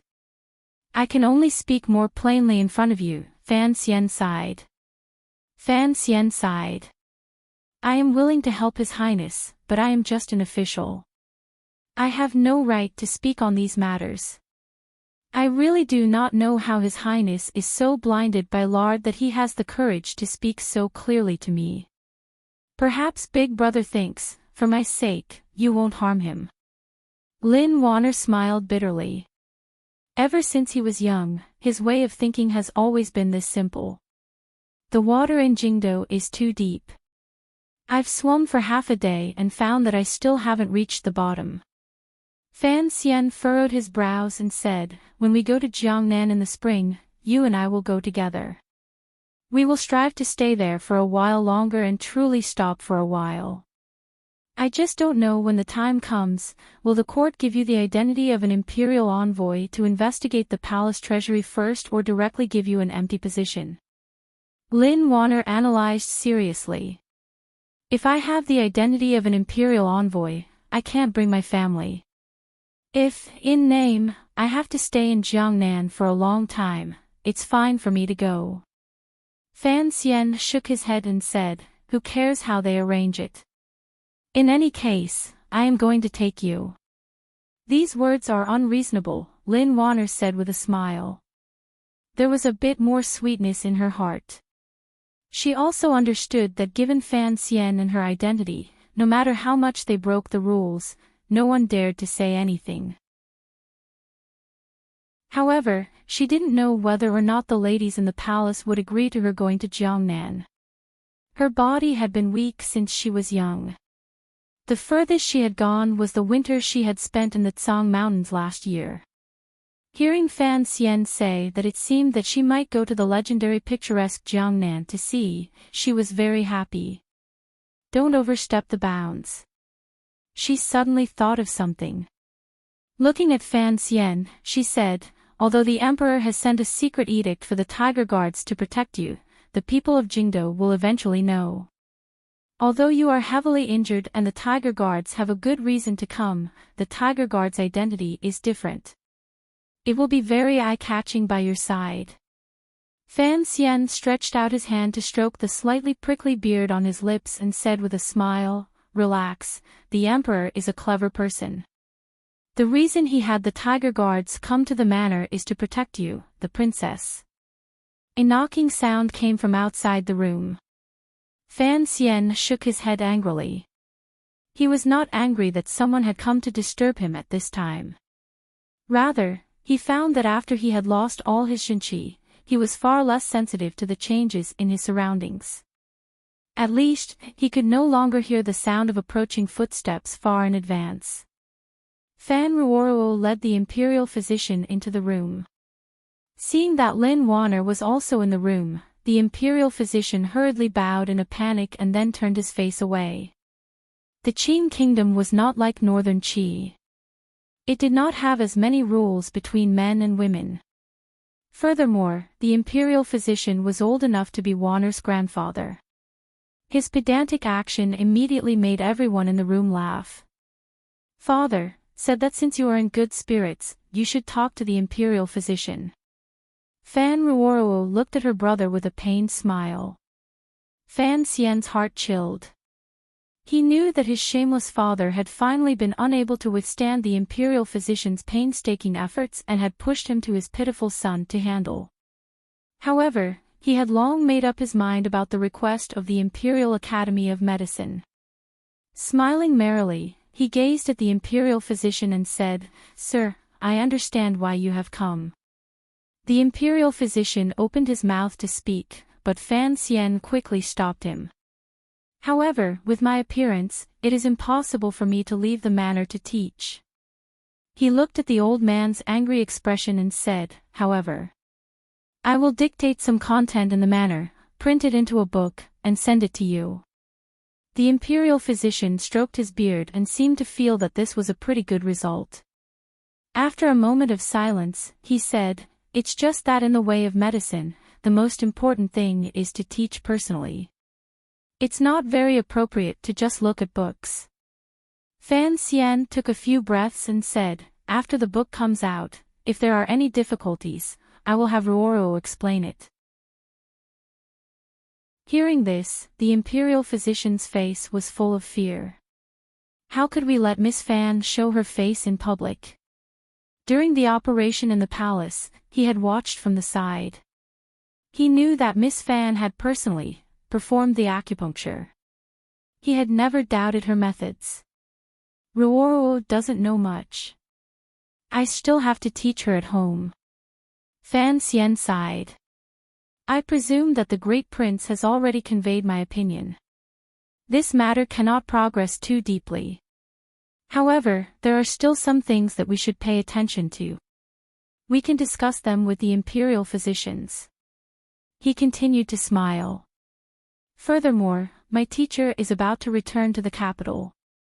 When that time comes, he will be responsible for teaching at the Imperial Academy of Medicine. His skills are much better than Ruoro's. After a moment of joy, the imperial physician became slightly worried. Mr. Fei, back in the day, I invited him a few times, but he didn't come. There was nothing I could do. I will go ask the emperor for an edict. Don't worry. Fan Xian comforted the old man in front of him as if he were comforting a child. His lips curled into a mischievous smile. After the imperial physician left, satisfied, Fan Ruoro cried out in surprise. Brother, I don't know anything. That night, I only did what you told me to do. There was no other way. Fan Xian smiled helplessly. I wrote down the easy parts of disinfection and isolation of infection. As for the rest, I'll wait for my teacher to come back. You can also learn from him. Fan Ruoro was stunned. Shortly after, a glow appeared on her face. She nodded her head. Fan Xian and his wife did not expect their sister to agree so readily. They looked at her, not knowing what to say. Brother, you always said that in life, one must find what they like to do the most, and then continue to do it. Fan Ruoro lowered her head and said shyly, that night, although I didn't do much, I saw you come back to life. Only then did I know that saving someone can be so happy.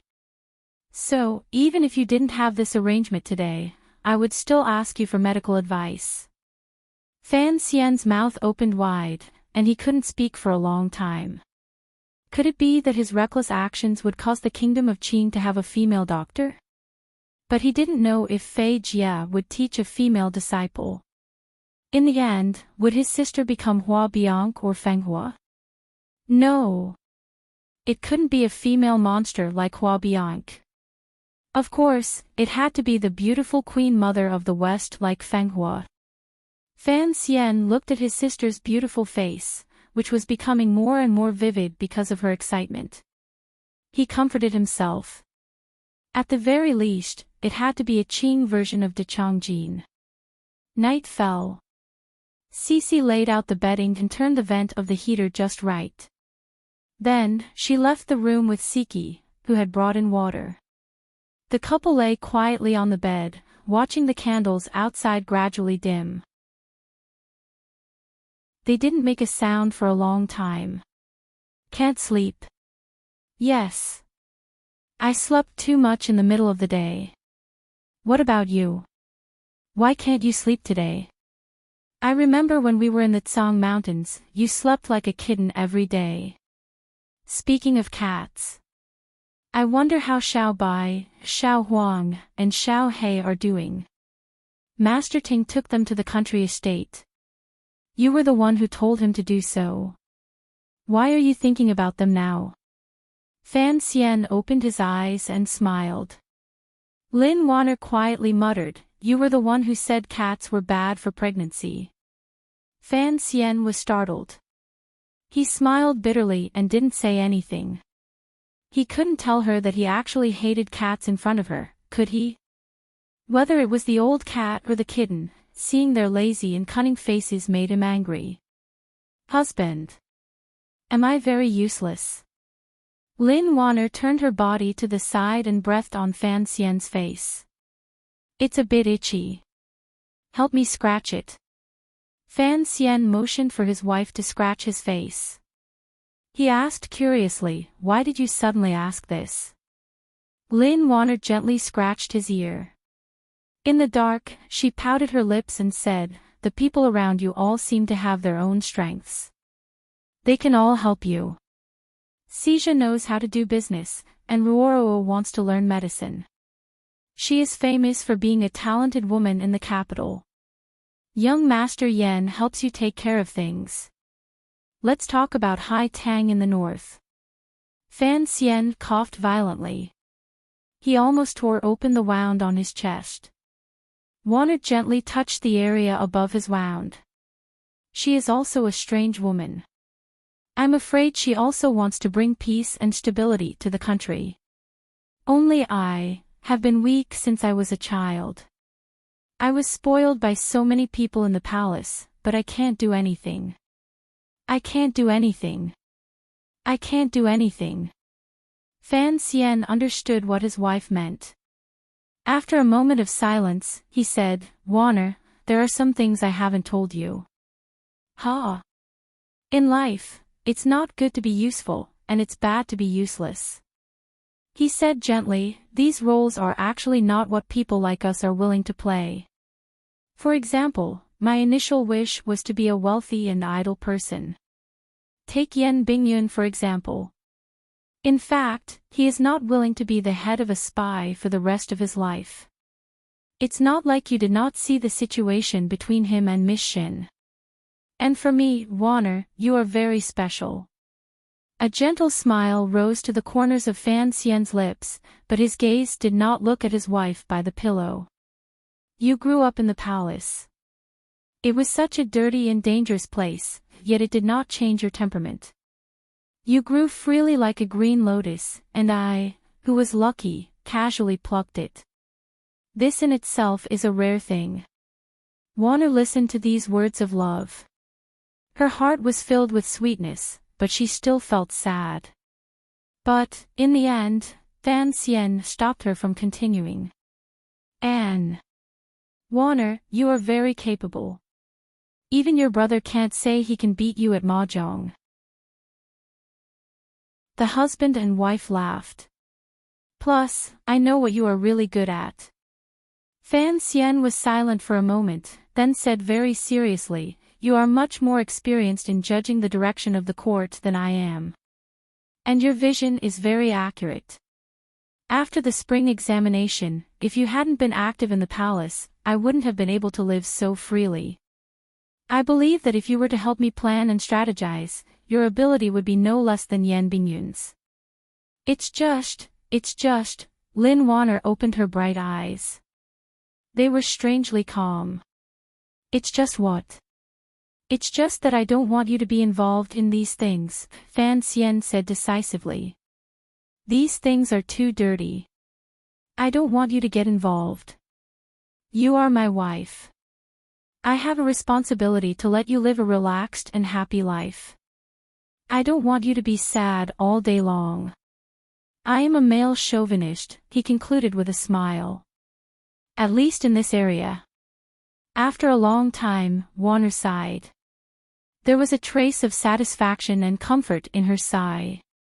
She said quietly, I am a member of the royal family. In the future, there are some things you shouldn't let me hear. Although I know you trust me, you also said that these things are very dirty. It is difficult for a husband and wife to avoid it. I don't want you to suspect me in the future. I would rather you not tell me those things. Her marriage to Fan Xian was arranged by the emperor. There was a clear hint of politics in it.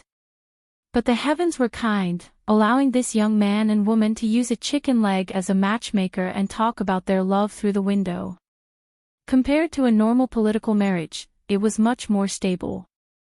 But in the face of politics, what did it matter how close a husband and wife were? This kind of tragedy was not rare in history. Furthermore, the eldest princess was her birth mother, so Warner's words were not pretentious at all. She was not taking a step back in order to advance. She was truly thinking for Fan Xian. "Don't think so much," Fan Xian said calmly and firmly. Fan Xian calmly and firmly said, "If a person lives one's life and cannot even trust the person closest to them, then what need is there to continue living such a pitiful life?" What he wanted to say was, if he had a chance to start his life over again, but he had to constantly be on guard against the person next to him, then he would rather not have been reborn. The first snow fell in Jingdo. Small snowflakes floated to the ground. They melted as soon as they touched the mud and were difficult to accumulate. The damp and cold in the private residences gradually grew heavier. Fortunately, the Qin kingdom was at its peak and had abundant supplies. Even the homes of the common people did not have to worry about keeping warm. From a distance, one could see the places where the common people gathered. The black eaves of the houses gave off wisps of mist. Presumably, there were heaters in the houses. It was a very ordinary carriage. After making countless turns in the capital, it finally arrived in front of the courtyard of a private residence with its own gate. It was a cold day, and no one was on the streets. It was quiet all around. Naturally, no one saw the face of the person who came out of the carriage. Deng Ziyue carefully lifted Fan Xian into a wheelchair and pushed him into the small courtyard. Fan Xian was wearing a large cloak with a collar that reached past his neck. It was very warm. He put his hand to his lips and blew out a breath of hot air. He glanced at the young man in the corner of the courtyard, who was chopping firewood under Su Wenmao's instructions. He was slightly surprised.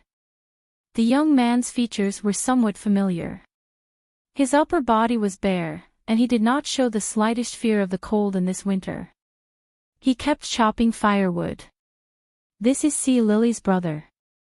Fan Xian narrowed his eyes and looked at the young man. It seemed that he wanted to see the shadow of the girl from Northern Kingdom in him. Deng Ziyue softly grunted. After Sir gave the order, the director issued a warrant, and we took him out of prison. Lady C has entered the Northern Qi royal palace. His identity is a bit sensitive, and it is not easy to settle him down. After asking for instructions last time, we arranged for him to be sent here. Fan Xian nodded. This small courtyard was his only private property. Apart from himself and the Qinian unit, probably only Chen Pingping knew about it. It was the safest place. The reason why he had come here today, despite his injuries, was because His Majesty had transferred the Tiger Guards to him. Although the existence of these Tiger Guards could ensure his safety, there were certainly eyes and ears for His Majesty among them. Thinking that it would be difficult for him to come here so easily in the future, he had braved the snow to come here today. This Master C is a reckless man. For his sister, he ran from Northern Qi to the Kingdom of Qing. There is no guarantee that he won't run out of this courtyard in a few days. Fan Xian clenched his fist and coughed lightly. Keep a close eye on him. If he makes any strange movements, kill him. Deng Ziyue expressionlessly responded. He pushed Fan Xian into the room, and the wheelchair rolled over the muddy snow on the ground. An Overwatch Council official came out to greet him. Seeing the commissioner in the wheelchair, he couldn't help but feel a chill in his heart. It seemed that he was hallucinating that the Kingdom of Qing had produced another terrifying Chen Pingping. To be continued. If you want to know what happened next, please log on to www.cmfu.com. More chapters. Support the author. Support the original reading. Chapter 314. The manor next to Xinjing Road in the capital had never had many people staying there. The main task here was to pass on Fan Xian's orders and receive information from Shangjing's Wang Qinian. Si Lily's brother and the others all lived in the wing. The room was set aside for Fan Xian to work in, so naturally, there was no way to light a fire. Although they knew the commissioner was coming today and had already sent out a heater, there was still a lot of cold in the room, and it couldn't be dispersed. Fan Xian sat in his wheelchair, feeling the cold in the room. He couldn't help but shake his hands and smile bitterly. You can't even bear to light a heater, is the manner that poor? Deng Ziyu was warming an inkstone on the stove. He called for his subordinates to bring some hot water to melt the frozen brush. Hearing Fan Xian's words, he smiled bitterly. Sir, you've been busy these days, and you've been injured. The servants didn't prepare for you to come today. With great difficulty, he was almost done. Fan Xian propped his head up and watched Deng Ziyu desperately grind the ink block against the warmed inkstone, mixing it with warm water. It was as if he was sharpening a knife. After a while, he finally ground out some juice. Fan Xian nodded with satisfaction. It seemed that his new confidant's skill was not much worse than that of a royal doctor. He dipped the melted brush into the inkstone, dipped it in some ink, and wrote a few words on the snow-white paper. Damn, the ink froze again. What kind of weather is this? Fan Xian was furious. He threw the charred brush on the table and cursed. How come it's not this cold at home? Deng Ziyu felt a gust of cold wind blowing around the room. He carefully replied, the furnaces in the Fu are much better. When we first bought this courtyard, we did not prepare them. We did not even have time to heat up the Kong bed. I'm not sleeping here, Fan Xian said angrily. Fan Xian said angrily, you and Lao Wang are both so stingy. Back then, I gave Wang Qinian 1,000 liang of silver, and he only spent 120 liang to buy this rundown courtyard. Do you want to freeze me to death? Deng Ziyu felt some sympathy for his predecessor, who was far away in northern Qi and was being scolded by the commissioner every day. He carefully said, it's peaceful. It's not just quiet. Fan Xian glanced at him and said hatefully, it's called cold. If the officials in the capital were to see this, I'm afraid they would really think the Overwatch Council is just a small yamen. He had a few important letters to write today, so he couldn't care less. He tried his best to use the brush, but in the end, he couldn't use it smoothly. After struggling for a while, he finally gave up. He slammed the desk and shouted, give me that brush. Deng Ziyu dawdled for a while and finally took out a pen from his close-fitting clothes. As he was about to hand it to Fan Xian, his expression became cautious. This pen is expensive. I heard that the palace treasury doesn't have much left. Please use it sparingly. Fan Xian snatched it and looked at him with disdain. It was just a pencil. Why was it so expensive?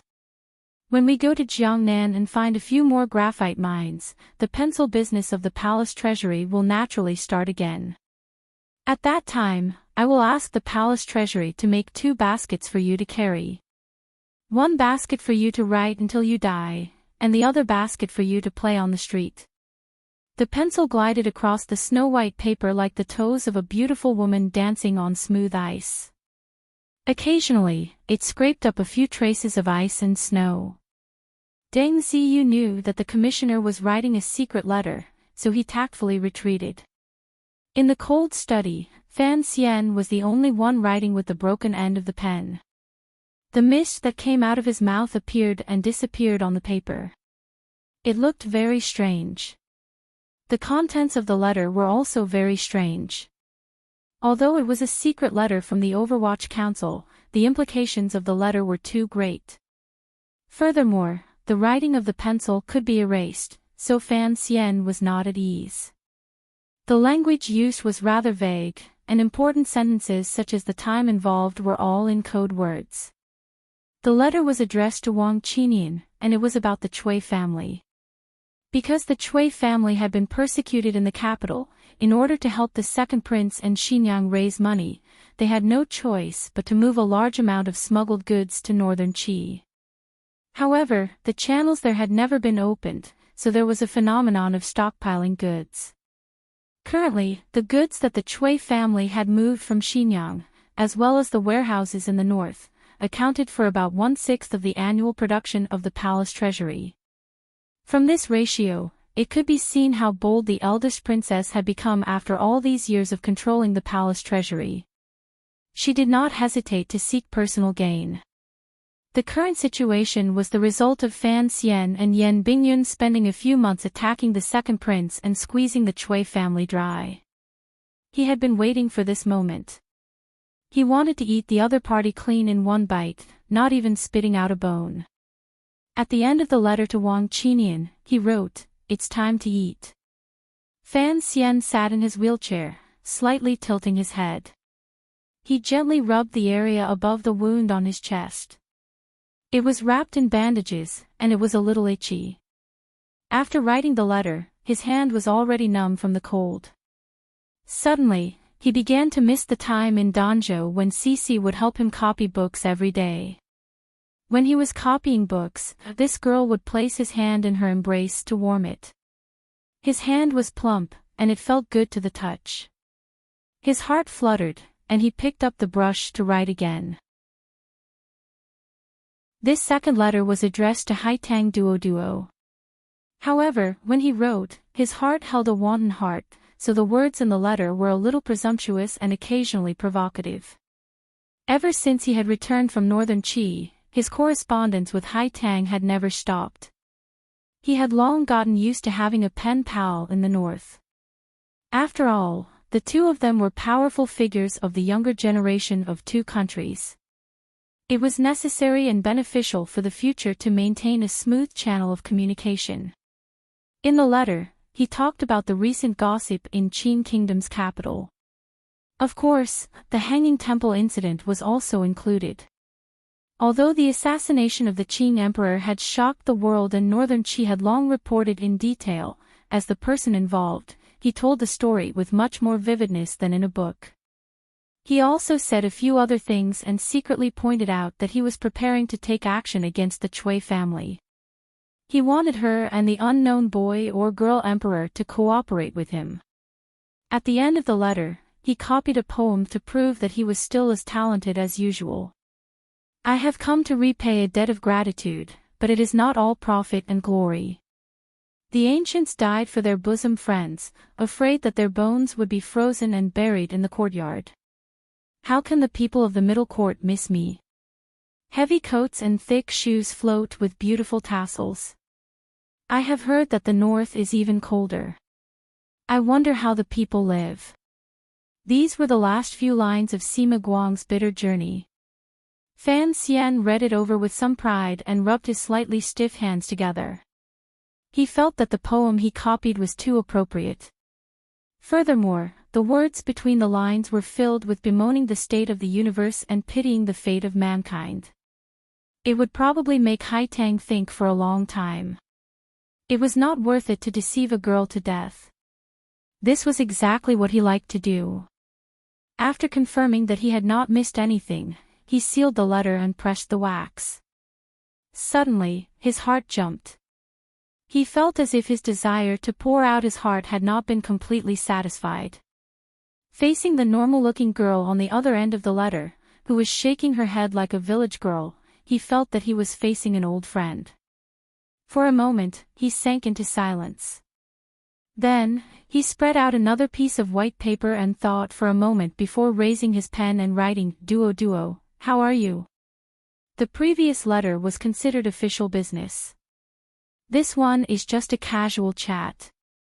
Today, Jingdo had its first snow in the 5th year of the Qin calendar. It came earlier than usual.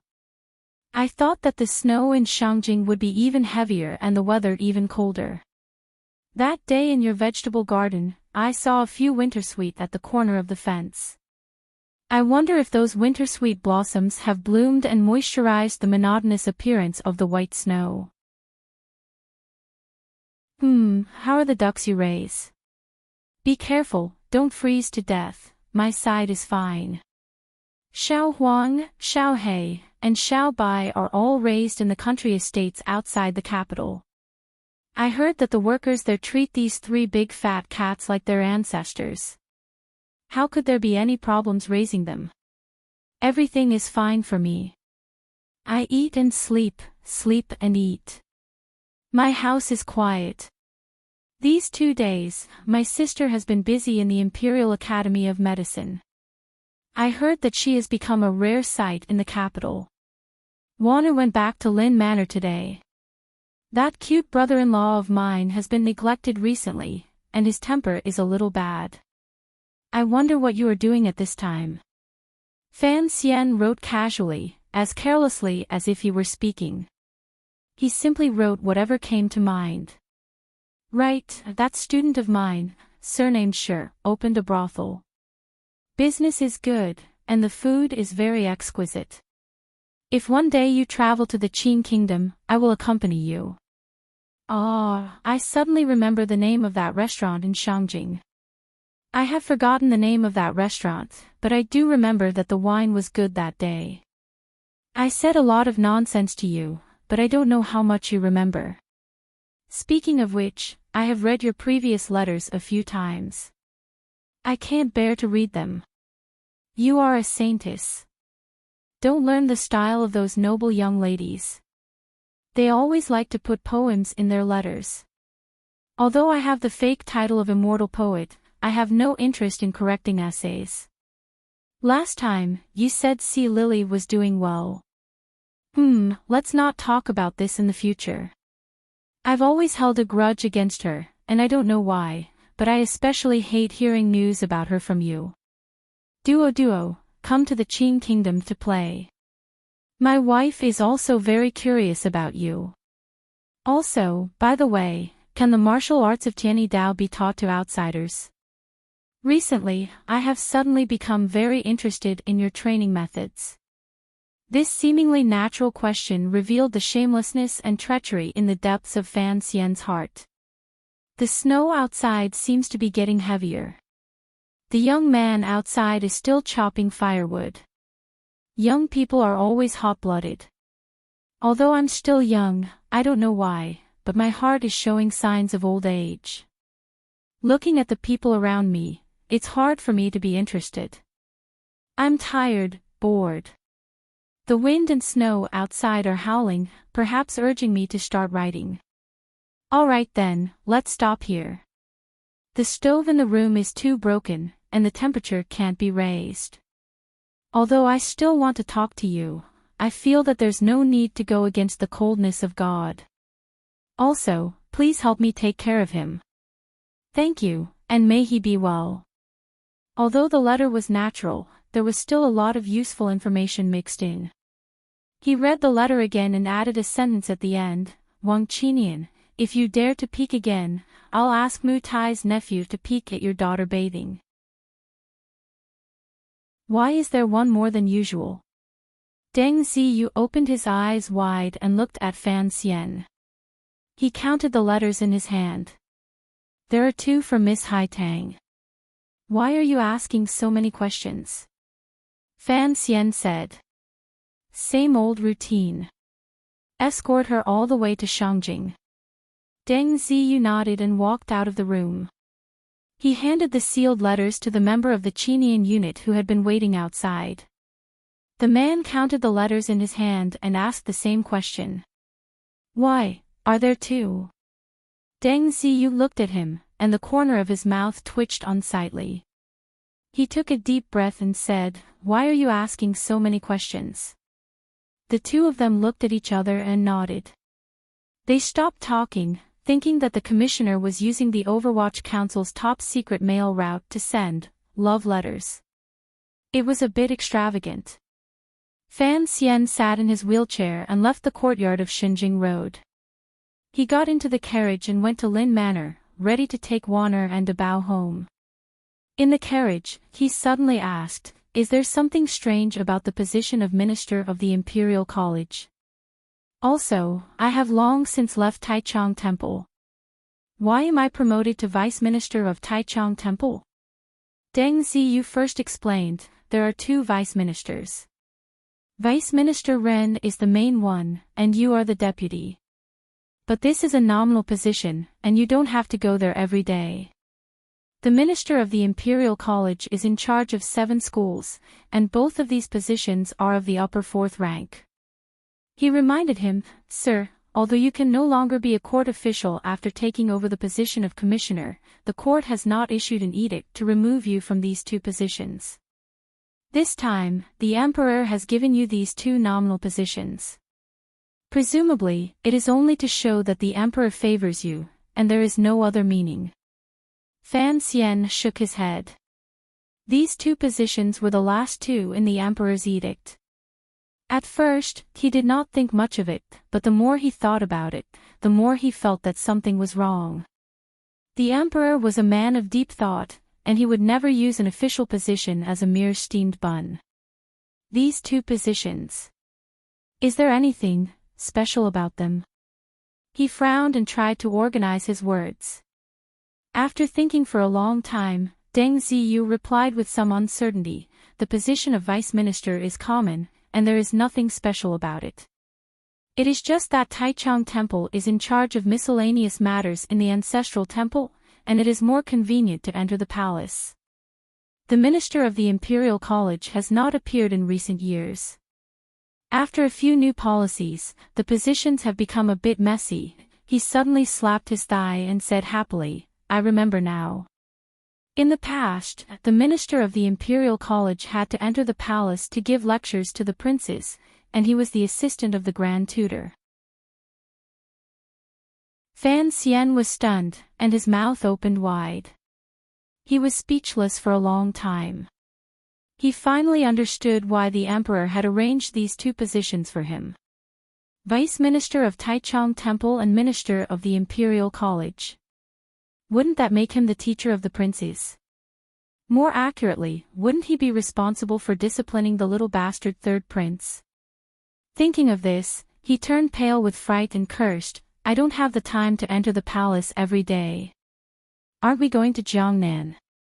How could you arrange such a terrible thing for me to do? With a creak, the carriage seemed to have been stopped by his scolding. The curtain was lifted slightly, and in the light snow, he saw that the front of the carriage was blocked by a eunuch and a few palace guards. Eunuch Yao looked at Fan Xian in the carriage, and his eyebrows trembled in fear. In a trembling voice, he said, Sir, let me find a good one. Come with me quickly, the emperor has summoned you to the palace. 2 chapters behind schedule. I didn't control it well. To be continued. If you want to know what happened next, please go to www.cmfu.com,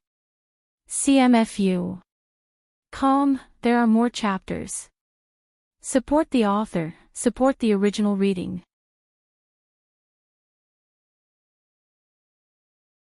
Chapter 315. I woke up late today. Someone was having a birthday celebration at home, and I wasn't feeling well, so I woke up late. Eunuch Yao had gone to the Fan Manor first. He did not find Fan Xian in the manor. He didn't know where the commissioner, who was currently recovering, had run off to. Even the minister did not know. That special lady Fan Jr. was also not in the manor. He could not find anyone to ask about Fan Xian's whereabouts. But the emperor was still waiting in the palace. Eunuch Yao was worried sick. After finding out that Lady Fan had returned to Lin Manor, he led the guards in that direction. Coincidentally, they bumped into this carriage at the intersection. If the guards hadn't recognized one of Fan Xian's attendants, they probably would have missed it. Seeing Eunuch Yao gasping for breath, Fan Xian sighed. I still have to go back to Lin Manor. Why am I being summoned now? The emperor had summoned him, and he had responded so calmly. Eunuch Yao was worried sick. He had never seen an official who didn't take the summons of the palace seriously. He had always been on good terms with Fan Manor, so he couldn't say much. He only said, "The emperor's edict has been out for a long time. If you go any later, I'm afraid the emperor won't be happy." Fan Xian grimaced. "Of course I have to go." He couldn't bear to see the old eunuch standing in the snow. He invited him into the carriage, and the group headed for the palace. He arranged for someone to go to Lin Manor to inform his wife. "Lao Yao, tell me the truth. What happened?" Fan Xian rested against the wall, his eyes narrowed. He didn't look at the head eunuch. Fan Manor had always fed the eunuchs well, so he didn't feel like handing over any more banknotes. Eunuch Yao didn't dare accept banknotes from Fan Manor anymore. He laughed. How would a servant know?" "You'll know when you go." Fan Xian shook his head and pretended to be angry. "You don't do things properly." He paused. "I need to ask about something." Eunuch Yao pricked up his ears. He looked around the carriage to make sure there was no one else around. He lowered his voice. "Sir, what is it?" "I'll tell you anything I dare to say." "Last time in the Hanging Temple, what happened to the eunuchs?" Fan Xian frowned. Eunuch Yao shuddered. After a slight pause, he raised his palm and placed it flat against his throat, making a cut. Fan Xian's expression did not change, but no one knew what he was thinking. He knew that this was the inevitable result. There was an assassin among the eunuchs, so the people present naturally could not escape death. He was afraid that the palace would have to purge a large number of them. "Where is old Dai?" "No." Eunuch Yao sighed and said, "He is an old man. The emperor can trust him. However, he has been implicated and can no longer stay in Taiji Palace." Thinking about how the imperial censorate reported on the matter of his good-for-nothing nephew 2 months ago, his life in the palace was very difficult. Later, the emperor, with great difficulty, gave Lady Shu face and promoted him to use again. He glanced at Fan Xian. Fan Xian didn't say anything. Eunuch Yao did not know just how deep the fate of banknotes between Fan Xian and Eunuch Dai was. Who would have thought that there would be another assassination attempt? Old Dai's luck can be considered to be extremely bad. As a matter of fact, he's been stripped of all his duties, and he's been flogged a dozen times. He's been sent to the treasurer's office. Such an old man, doing hard labor in this cold weather. Eunuch Yao and Eunuch Dai had entered the palace the same year. Although there was usually conflict between them, seeing the other person collapse at this moment, he couldn't help but feel a bit sad. He rubbed his sleeve at the corner of his eyes. "Old Dai, endure for a few days and wait for the emperor's anger to subside. It's good enough that I can keep my old life." Fan Xian shook his head and then asked, "Then, who is on duty in Taiji Palace now?"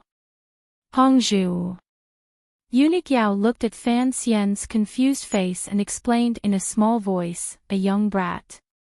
This year, he started running the path of Taiji Palace and being on duty. The emperor likes him for being efficient and efficient. The matter of issuing edicts is also given to that." "Hongzhu?" Fan Xian asked curiously. Eunuch Yao shook his head and said, "What right does he have?" The carriage had just passed Xinjiku when it was called to a stop by Eunuch Yao. Deng Ziyu was a bit dissatisfied. After all, the square in front of the palace was very wide. In this snowy winter, to have the commissioner, who had not yet recovered, sit in a wheelchair was truly too much. They weren't afraid of him freezing. "Officials, there's nothing we can do," Eunuch Yao said with grievance. Feeling wronged, Eunuch Yao said, "After what happened last time, the imperial army was reorganized. Now, these soldiers are all staring at everyone like wolves. Looking at the situation, they want to scare away everyone who enters the palace." Fan Xian listened for a bit and then said, "Don't make things difficult for Eunuch Yao, let's get off." Deng Ziyub glanced angrily at the palace doors. He carried Fan Xian off the carriage and placed him on the wheelchair. He quickly opened the large black cloth umbrella and covered the commissioner's head. Behind him, there were already Overwatch Council officials pushing the umbrella. Snowflakes hit the black umbrella and made a slight sound. Eunuch Yao didn't have such good luck. He used his hand to cover his head and rushed toward the palace doors with a few guards beside him. Fan Xian's entire body was shrunk into the large cloak to hide from the cold wind blowing toward his face. Half his face was covered by the fur collar. He still felt a chill seeping into his clothes. The light above his head was dim, and the sound of snow falling was mournful. The imperial soldiers outside the palace doors gave Eunuch Yao the procedures and looked in shock at the group of people slowly walking in the middle of the square. In the wind and snow, the group of cold-faced plain-clothed officials was pushing a wheelchair.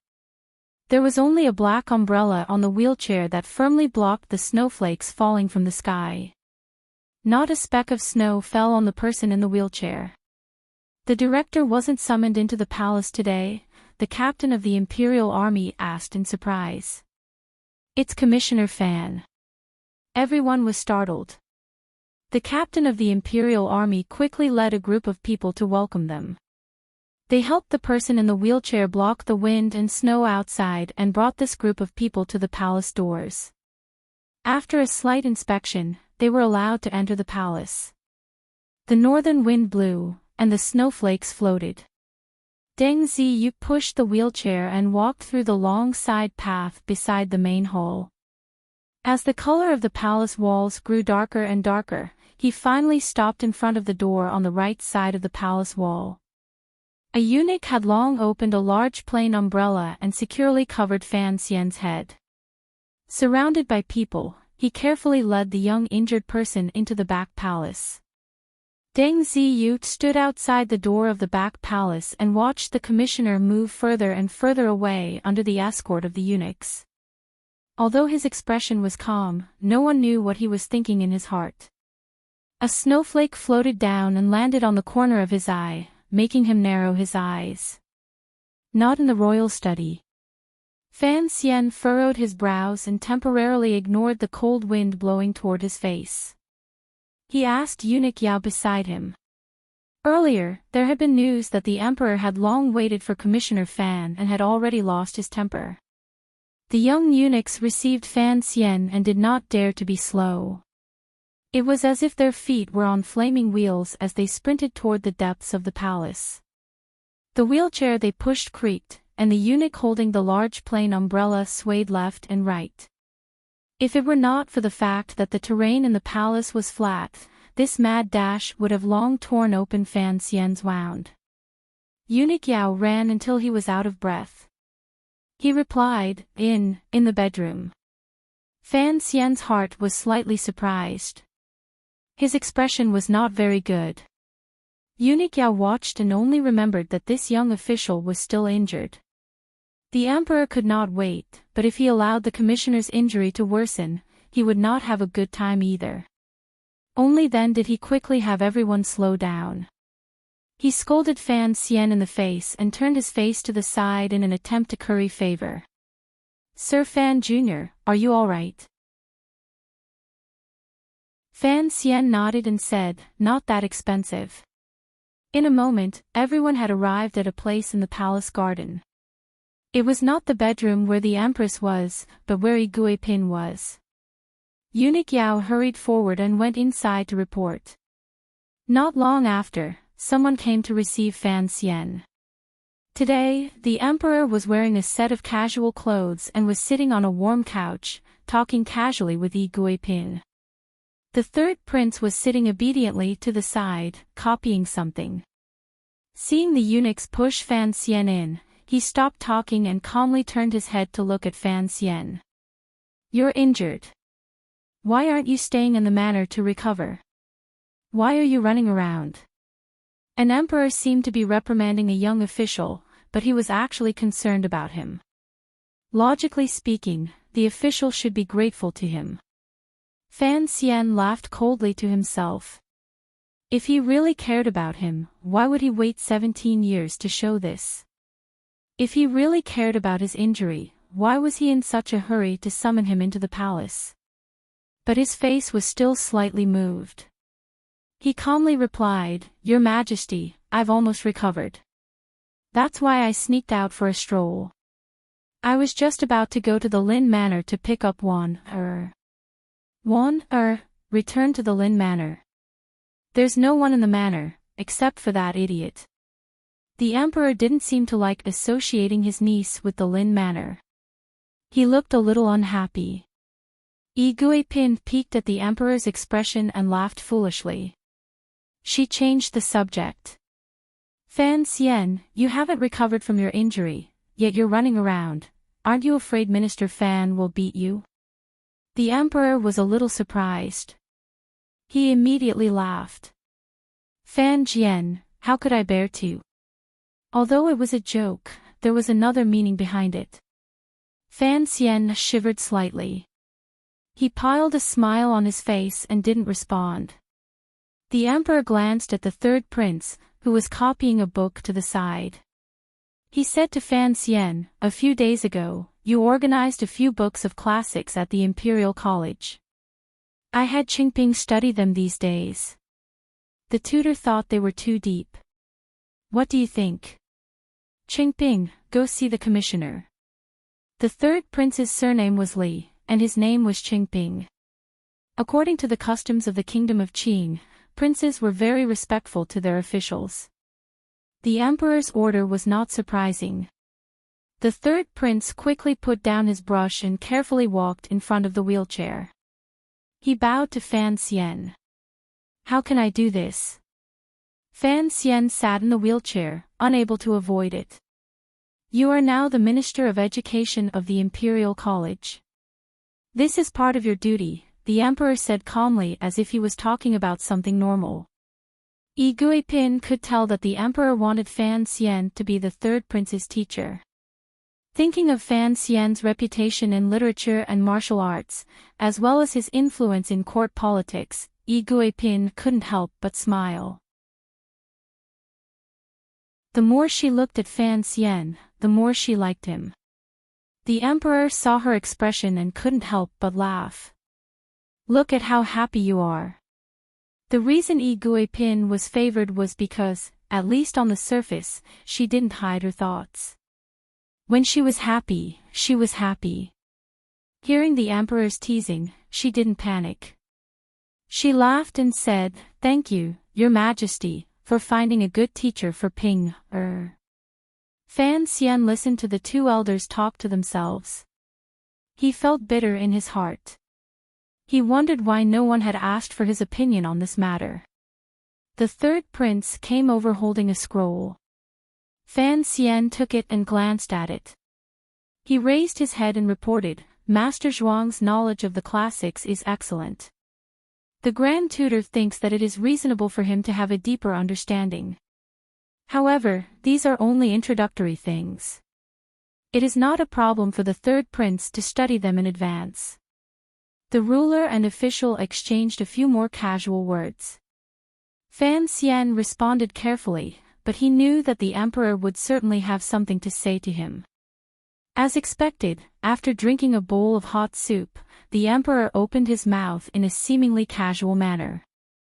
"The snow outside has stopped. Chuxue, Ingshi, Fan Xian, accompany me to the garden for a stroll."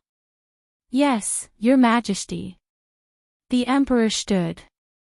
Yi Guipin smiled slightly and placed a large red embroidered fox fur robe on his body. By the time they left Shufang Palace, where Yi Guipin lived, the snow had already stopped. The ground of the royal palace was clear and wet, but there was no accumulated snow. There were only a few traces of snow on the winter trees in the garden. The sky was gray and white. The red walls, yellow eaves, snow branches, and green bricks were very beautiful. There was not a trace of impurities in the air. It was unusually fresh. The emperor walked in front with a large cloak draped over his shoulders. A young eunuch pushed Fan Xian silently behind him. Along the way, the eunuchs and serving girls wearing cotton robes stayed far away. Those they met on the side of the road leaned to the side and didn't speak. There is no need to kneel when seeing me, snow or rain. Seeming to guess what Fan Xian was thinking, the emperor quietly said, "This is a rule I set after I ascended the throne. Kneeling here and there every day, don't they find it annoying? If their clothes get dirty and torn, don't they need silver from the palace treasury to buy them?" Fan Xian sat in the wheelchair and quietly loosened a cloth button on his collar. After the snow and wind had stopped, he felt a little hot. Hearing the emperor's words, he knew that the topic was going to turn toward the palace treasury, but he shamelessly refused to follow up. Seeming angry at Fan Xian's silence, the emperor coldly asked, "Where is the second son of the Fan family now?" At this time, they had already arrived at a garden in the most secluded part of the palace. In front of them was a small lake. On the lake was a stone bridge that led to the pavilion in the center. There was some residual snow on the pavilion, but it was difficult to hide the black stone's austere aura. To be continued. If you want to know what happened next, please log on to www.cmfu.com. There are more chapters. Support the author. Support original reading.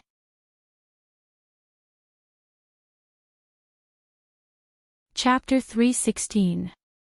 The light snow had just stopped, and the cold air in the palace accumulated.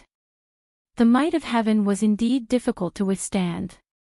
However, Fan Xian sat in the wheelchair and felt very warm. The high-collared cloak he wore blocked the wind and snow, and he even felt a little hot. As for the emperor's questions, he had long been mentally prepared. He had never expected his family to secretly transport Fan Xia out of the capital and hide it from many people. "I just received a letter the day before yesterday. He has already settled down in Shangjing." Fan Xian glanced at the young eunuch behind him, intentionally or unintentionally. The emperor was in the mood to travel in front of him, so he did not notice the exchange of glances between the two people behind him. The young eunuch was Hongzhu. He looked at Commissioner Fan's smiling gaze. For some reason, his heart suddenly chilled and a glimmer of fear grew in him. Hongzhu knew that this commissioner was warning him that some words could not be passed into other people's ears. This young eunuch had been at the emperor's side recently and deeply understood that a ruler should maintain a silent attitude. He quickly lowered his head, not daring to meet Fan Xian's gaze. Hongzhu also wanted to climb up the mountain that was Fan Xian. How would he dare to go around announcing things that were not good for the Fan family? "You just said it like that." The emperor walked toward the other side of the lake as he lightly said, "I originally thought that although there are many things that the people under heaven know, some superficial effort still has to be done." Fan Xian lowered his head and rotated his neck, letting his cheeks rub against the soft fur on his collar. "Your Majesty has asked, and I dare not speak a word of falsehood." The emperor suddenly stopped walking. The young eunuch quickly pulled on Fan Xian's wheelchair, not daring to sit next to the emperor. Fan Xian didn't sit firmly and furrowed his brows. "You don't tell lies to me, but you dare to brazenly lie to the people under heaven." The emperor turned his head and looked at Fan Xian with a not quite there smile. The few wrinkles at the corners of his eyes revealed a slight smile, but also a hint of questioning. Fan Xian raised his head and looked directly into the emperor's eyes with a bit of impoliteness. "There are many foolish people under heaven. I am only loyal to the emperor, not to the common people." But someone once said. The emperor's gaze suddenly became a bit strange. "The people are most important, the state comes second, and the ruler is light." Nonsense. I don't know who was so daring. Fan Xian frowned slightly. Of course, he knew who would be so daring. The original creator was Mencius, and the plagiarist was his mother. The Ministry of Justice is still searching for your brother. The emperor laughed and turned around to continue walking forward. Are you not afraid that I will punish you? Hongzhu pushed the wheelchair and followed. Fan Xian listened to the squeaking of the wheels and felt a headache coming. He shook his head and said, "The emperor is wise and will certainly understand my difficulties." Difficulties? The emperor laughed coldly. I'm afraid that it is only now that the second prince feels that he has difficulties that he cannot voice out, right? This subject is guilty. Fan Xian knew that at this moment, he should pretend to be slightly frightened, like those officials who were close to the emperor in Qing palace dramas. But he knew that it was the emperor's own idea to bring the second prince down from his throne. He was just a knife. Moreover, in the heart of the emperor, he was not a simple official. After all, that relationship was at work. Thus, he did not feel a glimmer of fear or nervousness. So, no matter how much he put on his acting, it was still superficial and a bit exaggerated.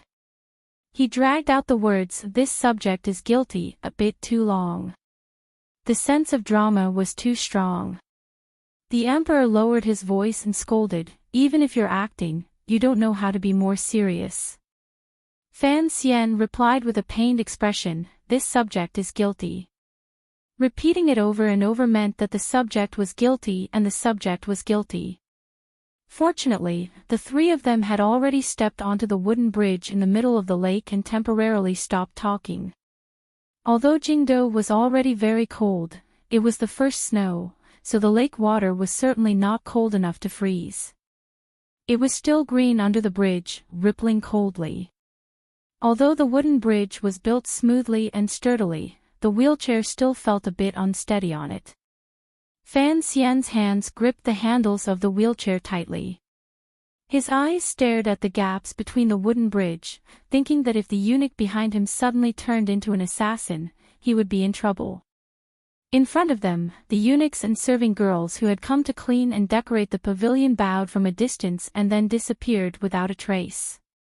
They did not dare to stay by his side. The emperor sat on a cushioned stone bench and used his gaze to indicate for Fan Xian to bring himself a cup of hot tea to drink. He used 2 fingers to pick up a pine nut and slowly peel it. The eunuch, Hongzhu, tactfully retreated to the side of the pavilion. One reason was to keep watch, and the other was to be ready at any time for any orders from his masters in the pavilion. "How is it?" the emperor asked. Fan Xian seemed to have been scalded by the tea in his cup. He furrowed his brows and immediately replied, "Your Majesty, are you referring to my injury, or the latter?" Fan Xian replied very directly. "We have already prepared to act. The council order has already been sent down. This matter has not gone through the council, so it shouldn't attract too much attention." The emperor nodded. Fan Xian continued to explain the details. Currently, all of the goods within the borders should be able to be intercepted. However, I'm afraid that if the northern Qi people get wind of it, they will also make a lot of money from it. After all, the Cui family has stockpiled a lot of goods in the north. In these words, he hid a very important piece of information. Even if you beat him to death, he would not tell the emperor that this was his plan to split the spoils with the northern Qi emperor. There are 3 routes to the north. Currently, the 4th Bureau has already begun to control them. As for the people in the palace treasury, because they have been with the people on that side for too long, they are not at ease.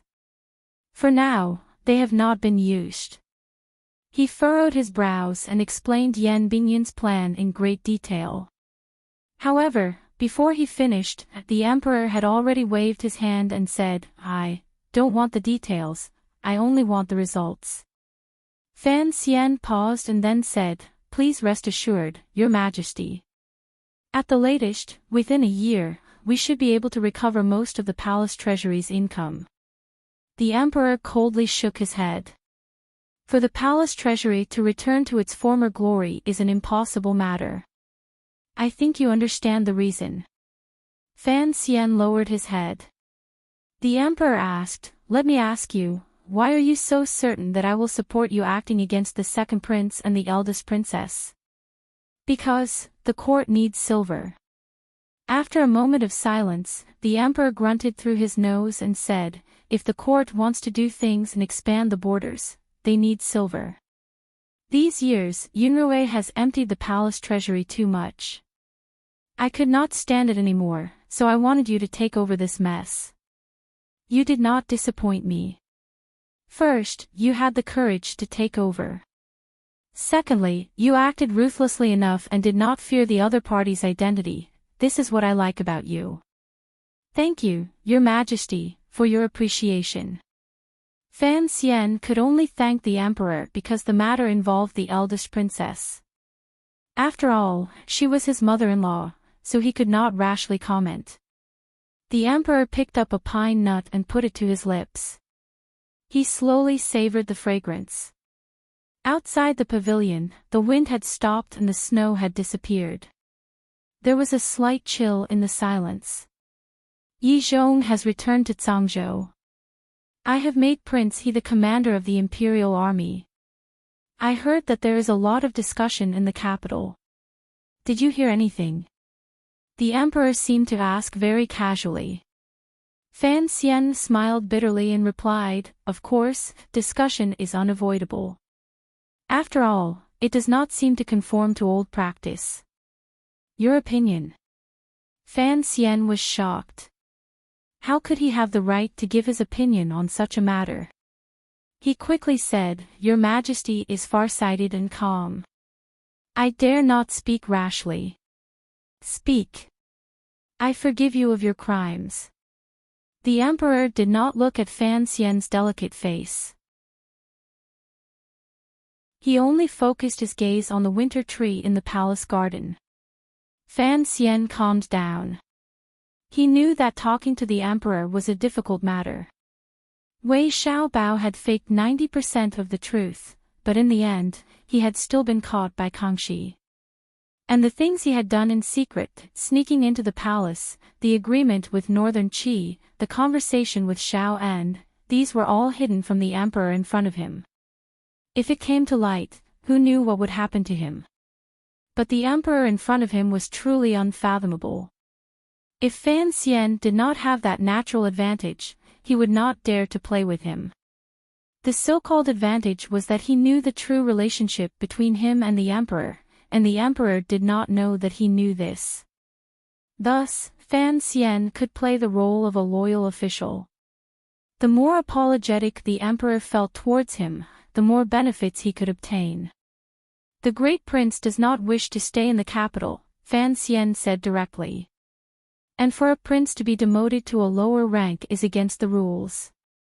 Most importantly, the palace is the heart of the kingdom of Qing. We must be careful. His words were very direct, and even a little out of line. But the emperor did not have much of a reaction. He only coldly said, he does not wish to. 9 out of 10 things do not go one's way. He does not wish to stay in the capital. Do you think he can bear to see me, his father, guard the capital alone? Fan Xian, as a lobbyist, you are not very good. Fan Xian looked embarrassed. He knew that the great prince's visit to Fan Manor had not been hidden from the emperor. Don't make trouble with the second prince. If he calms down. The emperor closed his eyes and put an end to what had happened in the capital. Yes. Fan Xian nodded. He had already achieved his goal. What more was there to make trouble for? You have done a great service in the Hanging Temple incident, the emperor suddenly said. The emperor suddenly said, but as the commissioner of the Overwatch Council, you allowed an assassin to sneak into the capital. Before it happened, the Second Bureau did not find out anything. This is your dereliction of duty. The two cancel each other out, so I can only reward you with those useless things.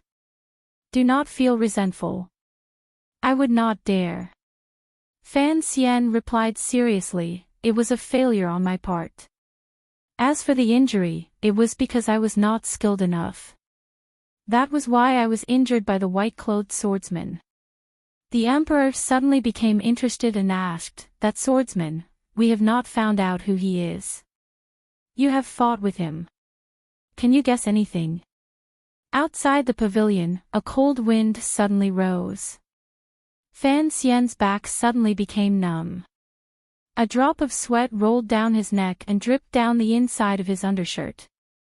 He did not know what the emperor's real purpose was, but he felt that if he was not careful, he would lose everything.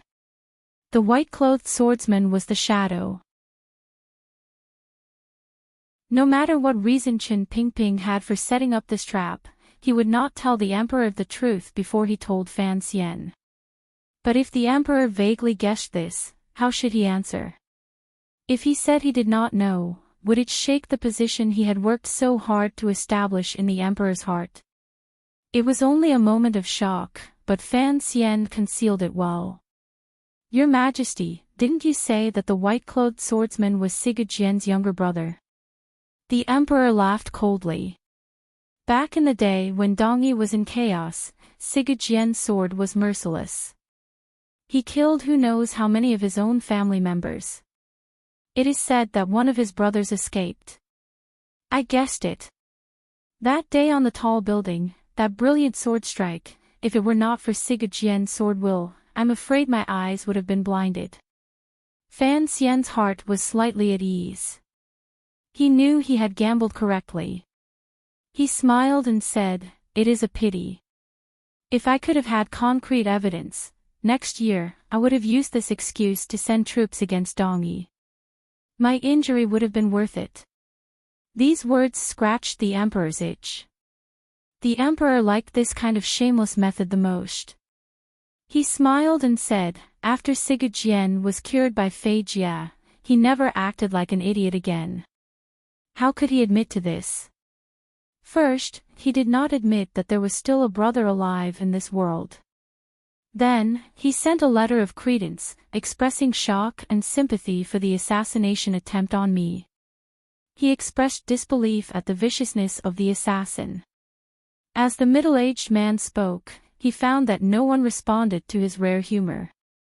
Turning his head, he found that Fan Xian was looking at him seriously. The eunuch outside the pavilion was hunched over, not daring to make a sound. Looking at this scene, he couldn't help but sigh in his heart.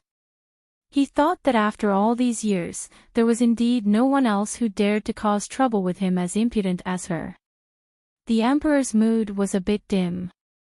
Slowly, he opened his mouth and asked, "Fan Xian, that day upstairs, why did you save Pinger first?" Fan Xian sat in his wheelchair and asked for forgiveness. After a long silence, he replied, "In the situation at that time, if I had come to your Majesty's side, I would only have been able to block the sword in front and not the knife behind me. The third prince was in danger." "Oh." The emperor smiled self-mockingly. "Is my life not as valuable as Pinger's?" Fan Xian smiled bitterly and once again asked for forgiveness. "I deserve to die. At the time, the situation was tense and I didn't react in time.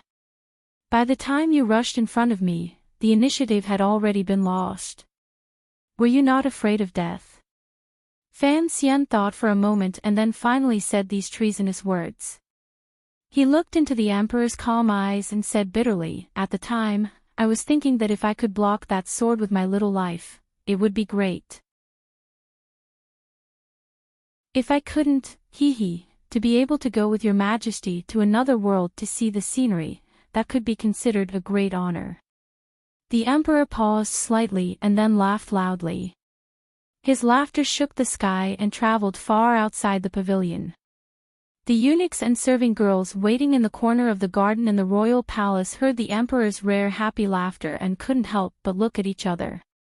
They didn't know what joke Commissioner Fan had told to make the emperor so happy. The emperor stopped laughing. The more he looked at the familiar expression between Fan Xian's brows, the more comforted he felt. Slowing his voice, he said, "On this trip to Jiangnan, be careful. Don't rush to the front for everything.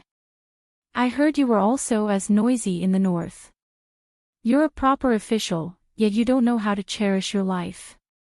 Fan Xian felt slightly embarrassed. He knew the emperor's words were reasonable. Of the officials of a country, how many would be as accustomed to taking risks as he was in the past? However, deep in his bones, he liked to travel alone. When all was said and done, it was because he didn't trust others. However, there were still a few months until the Jiangnan trip. The emperor's parting edict seemed to have come a bit too early. Your Majesty. Fan Xian thought of an important matter and said uneasily, what you said earlier at Iguipin's place, was it a naughty joke? The emperor glared at him and said coldly, an emperor does not joke. Fan Xian was terrified. I am not old and have little prestige. How can I be the teacher of a prince? The emperor smiled and looked at him. I heard, when you were in Shangjing in northern Qi, that little emperor respected you very much. As for prestige, even Zhuang Mohan praised you. Why can't I be the teacher? The northern Qi grand tutor is only a junior of Zhuang Mohan. If it wasn't for the fact that you are truly too young, I would have directly issued an edict for you to enter the palace to lecture. Who would dare to say anything? But Fan Xian somewhat regretted the illustrious reputation he had created out of his own vanity. Vexed, he said, but I am going to Jiangnan next spring. It would not be good to delay the third prince's studies. The emperor waved his hand. Take Pinga with you. I have already spoken with the Empress Dowager. Fan Xian opened his mouth wide and didn't say anything for a long time. Do well, the emperor said with a calm expression. After the Jiangnan matter, stay in the capital for another 2 years. I will let you enter the Hall of Governmental Affairs. He stared into Fan Xian's eyes and said in a gentle tone, I do think highly of you. After a moment of silence, Fan Xian nodded his head without any pretense. He knew that the conversation was over, so he prepared to take his leave and go home. Unexpectedly, the emperor waved his hand again and lightly said, Today is the beginning of winter. There is a banquet in the palace. You can eat in the palace. I have already sent someone to your home to pick up water. Fan Xian's heart jumped again. He didn't know what this meant or if it didn't explain anything. The Empress Dowager wants to see you, the emperor said. He coughed again to cover it up. She wants to see what exactly Warner's husband looks like. The emperor sat in the royal carriage and left. The pavilion quieted down. Only Fan Xian and the little eunuch responsible for pushing the wheelchair remained. Fan Xian watched the direction the emperor left in. A cold self-mockery flashed through his eyes. Although it had happened suddenly, he still had some hope that the middle-aged man would let him see that painting. Perhaps the middle-aged man would say something to him. Who would have thought that in the end, it would still be this kind of benevolent and loyal subject? There was a faint disappointment in his heart. The royal family had always been heartless. He knew this, and he had never seen the middle-aged man as his father. The so-called disappointment was actually just disappointment for that woman called Yi Qingmei. Looking at the emperor's attitude toward him, he knew that he was a fickle person. At least, toward his mother, he did not have a heart of gratitude or enough remembrance. In other words, even if the emperor now had complete trust in him, even if he already saw him as his closest official, he was still only an official. If one day his identity was revealed, he would no longer be a loyal official who protected the emperor, and it would involve the ownership of that chair. Fan Xian smiled coldly in his heart. He had no interest in being the emperor. Being the commissioner of the Overwatch Council was an interest he had raised since he was young. Whether or not he wanted to be was his problem. Whether or not the middle-aged man would let him stand in the order was a problem of morality. F***ck. I don't want to talk about you. After venting his anger by cursing the emperor's mother, Fan Xian took a deep breath. He knew that his gloominess was indeed unreasonable. Because Lady Ning was a Dongyi prisoner of war, the great prince had been automatically stripped of his right to inherit the throne by many people. Furthermore, he was a character who could not see the light of day. Furthermore, there must have been some loose ends left in his mother's strange death, which was why the emperor did not dare to acknowledge him until now. What confused Fan Xian was that, from the day he had guessed his identity, he had given up on the idea. Why did he suddenly care so much about it today? With a soft drip, a drop of snow water dripped down from the eaves of the pavilion and softly hit the stone steps. The sound startled Fan Xian. He raised his eyes to gaze at the early winter scenery outside the pavilion and sighed. He thought to himself that perhaps it was because the environment in the palace was too oppressive that it made him think about those boring things that he did not need to think about. Commissioner. Sir, there is still some time for dinner.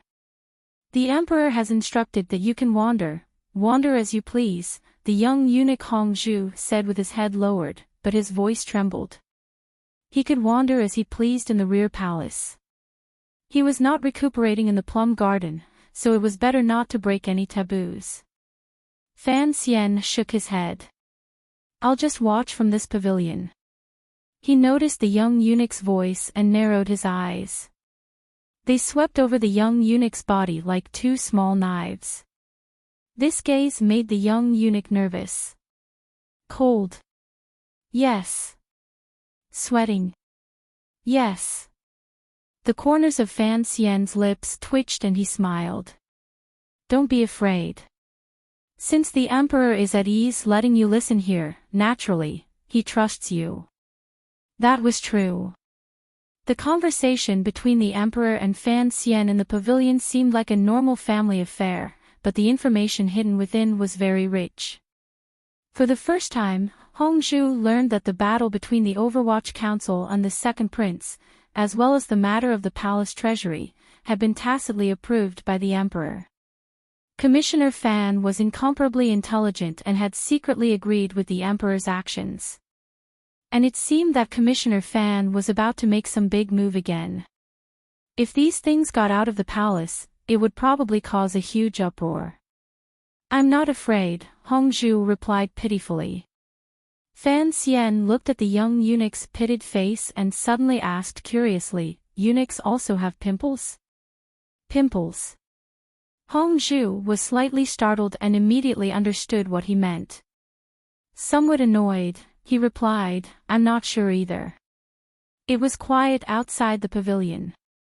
In the distance, there were palace maids moving about.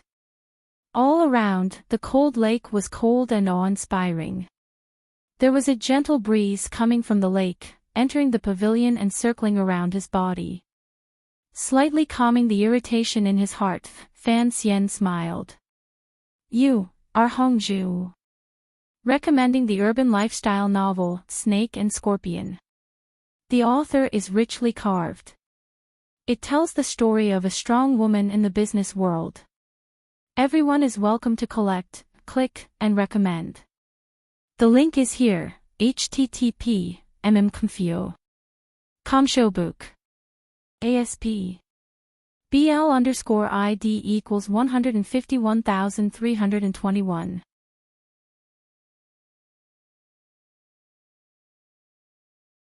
Chapter 317. Hong Zhu had not thought that even the commissioner would know his name. His face immediately felt a bit of glory. He laughed and replied, yes, it must be difficult for the commissioner to know my name. His Majesty's close attendant is a vital point. Fan Xian said, I am the commissioner of the Overwatch Council. Of course, I have to be careful. Furthermore, a few days ago, an assassin appeared among the young eunuchs in Taiji Palace. Hong Zhu was startled and didn't dare reply. Fan Xian warmly said, since the emperor trusts you, then I trust you as well, right? I heard that old Dai is currently doing hard labor. Hong Zhu glanced at him and said probingly, yes, it's quite tragic. Yes. Fan Xian nodded. I'm not afraid of any taboos. I've had dealings with old Dai before, and he's a good person. Please help me take care of him in the palace. Hong Zhu was overjoyed. A month ago, he had been counting on being able to use eunuch Dai to make connections with this young official. Since the other party had said so, then there was hope. He quickly and respectfully replied, "How could I not follow your orders?" Fan Xian smiled slightly and said, "Sorry to trouble you. If there are any difficulties in the family in the future, just let me know." He didn't need to say it too clearly. The other party should know to contact him through Yi Guipin. When he returned to the Shufang Palace where Yi Guipin lived, it was a great coincidence that the great princess of Northern Qi, who had not had the opportunity to see him since September, had also returned from the Empress Dowager's palace. Before the great princess's marriage, she had been arranged to live in this palace. She looked at Fan Xian in the wheelchair and was slightly surprised. However, it was not convenient for the two of them to say anything, so they bowed slightly and retreated to the back. Yi Guipin glanced at Fan Xian. "You came all the way back from the north. Why do you feel so unfamiliar?" Fan Xian did not forget to gather allies and plant spies. How could he let go of someone as important as the great princess? However, in front of everyone, he had to pretend to be unfamiliar with her. He replied, "Our identities are different. Besides, men and women are different." Yi Guipin teased, "Child, you're even more handsome than a great beauty.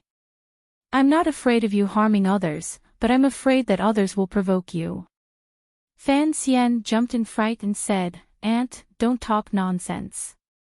Turning his head, he saw that the third prince was still calmly copying books and pretending to be obedient. For some reason, he felt angry. Shaking his head, he asked, "Did the Empress Dowager really allow this?" There was a tone of disbelief in his voice. Yi Guipin looked at him and nodded. Smiling, she said, "I only heard the Emperor's permission today. However, this is a good matter. Why would the great ancestor object?" Fan Xian smiled self-mockingly, thinking that the matter was not so simple. He thought for a while and then said seriously, "If I go to Jiangnan, would you be willing to let Little San follow me? The people of Jiangnan are good, and the scenery is good. What is there to be reluctant about?" Yi Guipin suddenly beckoned him closer. Fan Xian followed her words and moved closer. He was only a foot away from her, as if he wanted to smell the orchid scent this noblewoman exhaled. Only then did he hear her lower her voice and say through gritted teeth, "Take him as far away from the palace as possible. It's best if you can drag it out for as many years as you can." Fan Xian was slightly startled. Only now did he know that Yi Guipin had such a negative plan. He shook his head and said, "Blindly backing down is not a good thing. Besides, the Jiangnan Palace treasury doesn't need much effort. I'm just going to take a look. I can't always drag it out." Yi Guipin thought for a bit and found that this was indeed the case. She sighed with disappointment. These words are true. The Emperor will not allow it. You're not always in Jingdo. Fan Xian thought for a bit and comfortingly said, "After all, third son is still young. It's not worth worrying so early. Besides, the Empress Dowager is in the palace watching over these grandsons. They wouldn't dare to do anything too out of line." He paused and then said, "After all, we're not the same as those other palaces. Shangshu Ali still has some strength to speak, and father won't retreat for a while. At the very least, there's still me, right?" With these words, Yi Guipin finally relaxed. Given the current trend of development, Fan Xian's influence in court would only grow. The court and the palace were often two independent circles influenced by the two ministers. As long as there were people in court, she and Li Qingping, mother and son, would have a much easier time in the palace. Having spoken to this point, everyone had already made their point very clear. In the eyes of Yi Guipin, who still retained a bit of likable straightforwardness, for the sake of her child, the tighter she was tied to the Fan family, the better. Have third son come with me to Jiangnan, but there is one thing you have to promise me. Fan Xian glanced at the third prince, who was eavesdropping but couldn't hear anything. What is it? Seeing the seriousness in his words, Yi Guipin also became nervous. I don't really know how to be a teacher. As you know, those students that are sent out to the provinces are their good fortune after 10 years of hard work, Fan Xian said seriously. I can only teach your highness like a little brother, it's hard to avoid being disrespectful.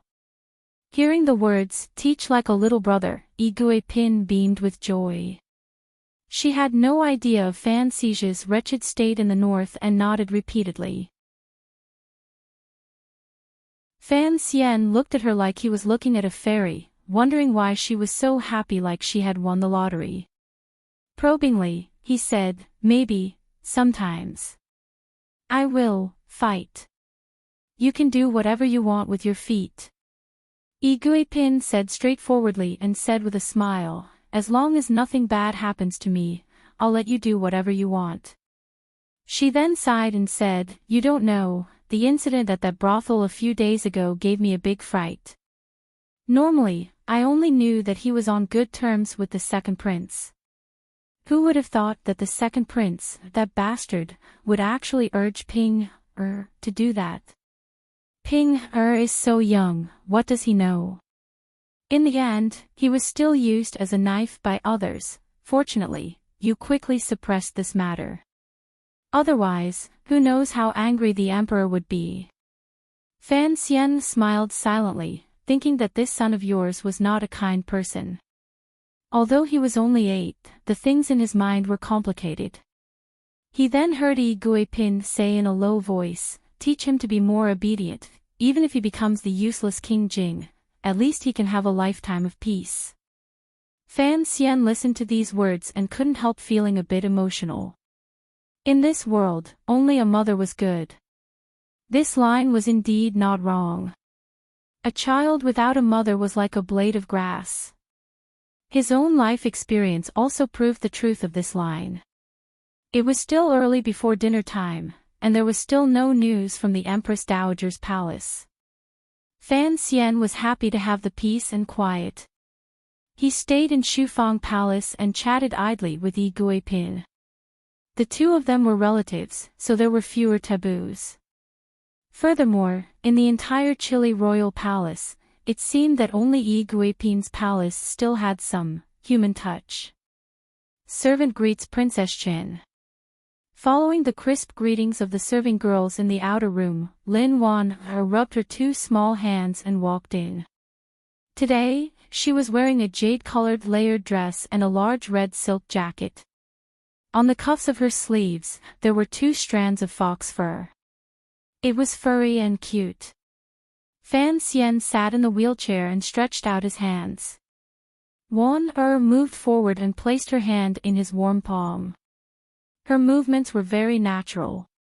Fan Xian gently rubbed the girl's slightly cold hands and asked curiously, you came just like that?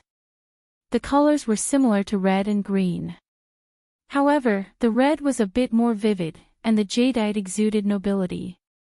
It was much more pleasing to the eye when worn on Wan-er's body. However, entering the palace to eat, one should always dress more gorgeously. Lin Wan-er pouted and said, I waited for you at home for a long time, but no one came. Later, Su Wenmao called someone over to say something. Only then did I know you had been summoned into the palace. I brought De Bao back to the manor. Just as we reached the door, we were stopped by a eunuch. We were dragged into the palace to see the Empress Dowager and Empress First. Fortunately, the other ladies were all serving in the Empress Dowager's palace, so we didn't have to go to each palace to pay our respects. We were in a hurry along the way and didn't have time to change. Right, where's the bow? Fan Xian was most concerned about his silly brother-in-law. Don't worry, Ruoro is at home. Lin Wan-er accepted the hot towel the serving girl handed over and carelessly wiped her face. She sat down beside Yi Guipin and tilted her head with a smile. What are you talking about? Yi Guipin didn't rush to reply. She first scolded the serving girl a bit. Using a hot towel to let the princess wipe her face on such a cold day, she wasn't afraid that she would be stirred up by the cold wind when she went out later. Only then did she turn her head and smile as she recounted the emperor's arrangements. Lin Wan-er glanced at Fan Xian in astonishment. It's settled just like that. Fan Xian nodded and shrugged his shoulders. There was nothing he could do. Dragging down his family, it looked like his trip to Jiangnan in the future would certainly be very exciting. A eunuch came to pass on a message inviting the 5 nobles of Shufang Palace to Hongguang Palace to eat. Yi Guipin quickly pulled the 3rd prince's hand to the back room to freshen up. She also had to dress herself well. Taking advantage of this time, Fan Xian lowered his voice and asked, "The matter I told you to talk about with the Empress Dowager, how is it going?" Lin Wan-er looked around and shook her head. In a quiet voice, she said, "You wanted to break off the engagement, but you didn't discuss this with me earlier. Suddenly doing something like this, how could the Empress Dowager allow it? Besides, I am, after all, a junior. Talking about this matter is not very polite." Fan Xian sighed and said, "If Ruoro doesn't like it, what can I do as her brother? However, I did tell you about this matter a bit late. I wanted to take advantage of the Baoyue brothel incident. Hongqing is currently making the palace unhappy, so I wanted to take advantage of this opportunity to take care of this matter. I didn't think it would be so troublesome. The emperor has appointed a marriage. How can it be broken off just like that?" Wan-er furrowed her brows. "You spoil Ruoro too much." Fan Xian chuckled and said, "I only have this one sister. If I don't spoil her, who will? I think it's better for you to come into the palace." Wan-er stared at the back room and confirmed that no one was listening. Only then did she quietly say, "Let the old master directly tell the emperor that the 2 of us are not enough." Fan Xian said with distress, "Although the 2 families have fought like this, father really does like Hongqing. Even when Hongqing goes to the brothel every day, he doesn't think it's a big deal. He always says he watched him grow up, and the 2 families are very close. He can't let the 2nd prince cause the 2 families to separate." Lin Wan-er laughed and said, "You used to be the most famous person in Lujing River. Of course, you don't think this is a big deal." After saying this, she realized that it was inappropriate for a daughter-in-law to tease her father-in-law, so she laughed and covered it up. Fan Xian was worried about his sister, so he didn't make fun of her. His brows were full of helplessness. These days, Ruoro had made a name for herself in the Imperial Academy of Medicine. He hoped that Hai Tang would be able to handle things well, or at least delay the marriage for a while. "Why did uncle summon you into the palace?"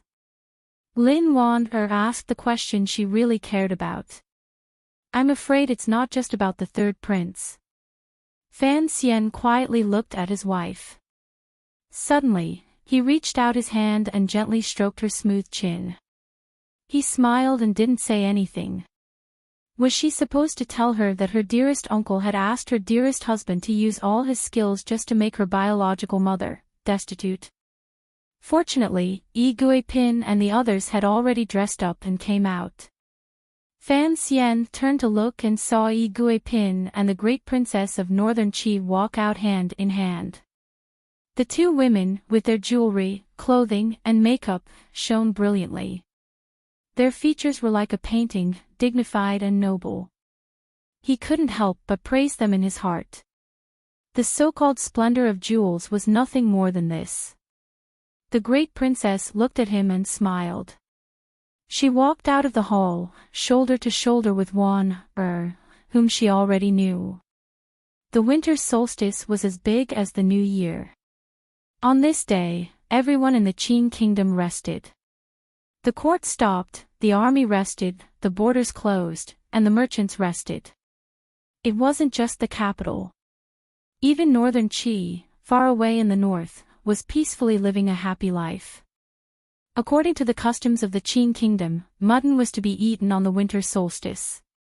In the streets and alleys of the private residences in Jingdo, countless strands of hot fog floated up from the spacious or cramped kitchens. They circled around the various pots 3 times and then found the only way out, drilling through the cracks between the windows. The hot fog carried the pungent smell of dried chili, the gamey smell of fresh mutton, the strange smell of medicinal herbs, and the sweet smell of carrots. The 4 scents mingled and were incomparably beautiful. They filled the streets and alleys of countless courtyards, making all who smelled them salivate. Inside Hongguang Palace, behind the table at the very end, Fan Xian stared with a pair of confused eyes.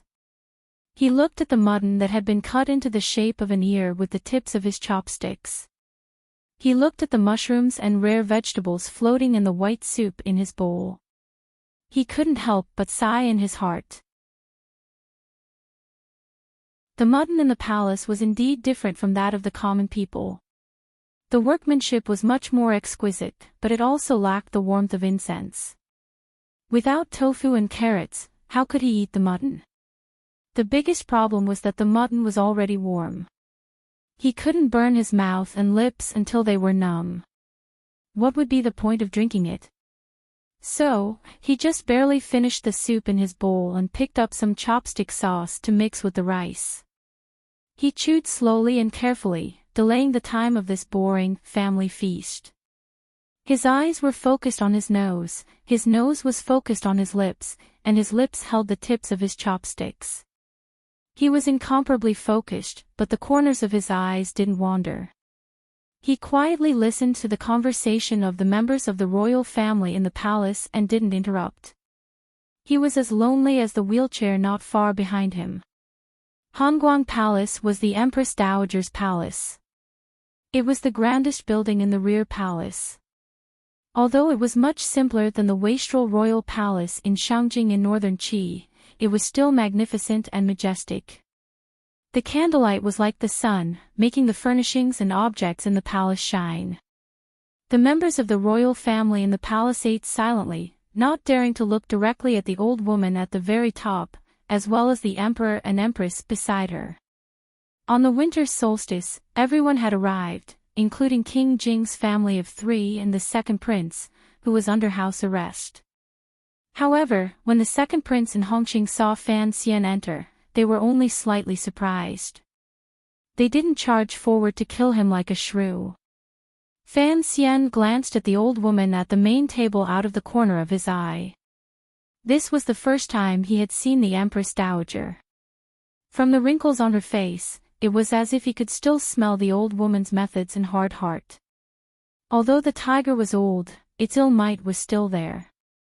She sat at the very top. Even the usually impudent King Jing appeared much more well-behaved. He wasn't familiar with the people, but he was familiar with the palace. When he had played thief Marshal Yi Liuxiang, he had walked through the palace twice and found the key in the secret compartment under the old woman's bed. Thinking of this matter, he quietly withdrew his gaze and silently ate the rice mixed with sauce. From above came a few feeble coughs from the old woman. Fan Xian lowered his head and didn't speak. Earlier, he had caught a glimpse of the Empress Dowager's expression and found that the corners of her lips were beginning to droop. He knew that this old woman didn't have many years left to live. "Chen girl, come sit beside me." The Empress Dowager looked at her granddaughter at the furthest table in the distance and then at Fan Xian, whose face was hidden in the shadows. She called out, "Give me a massage." Wan rose warmly and left her seat.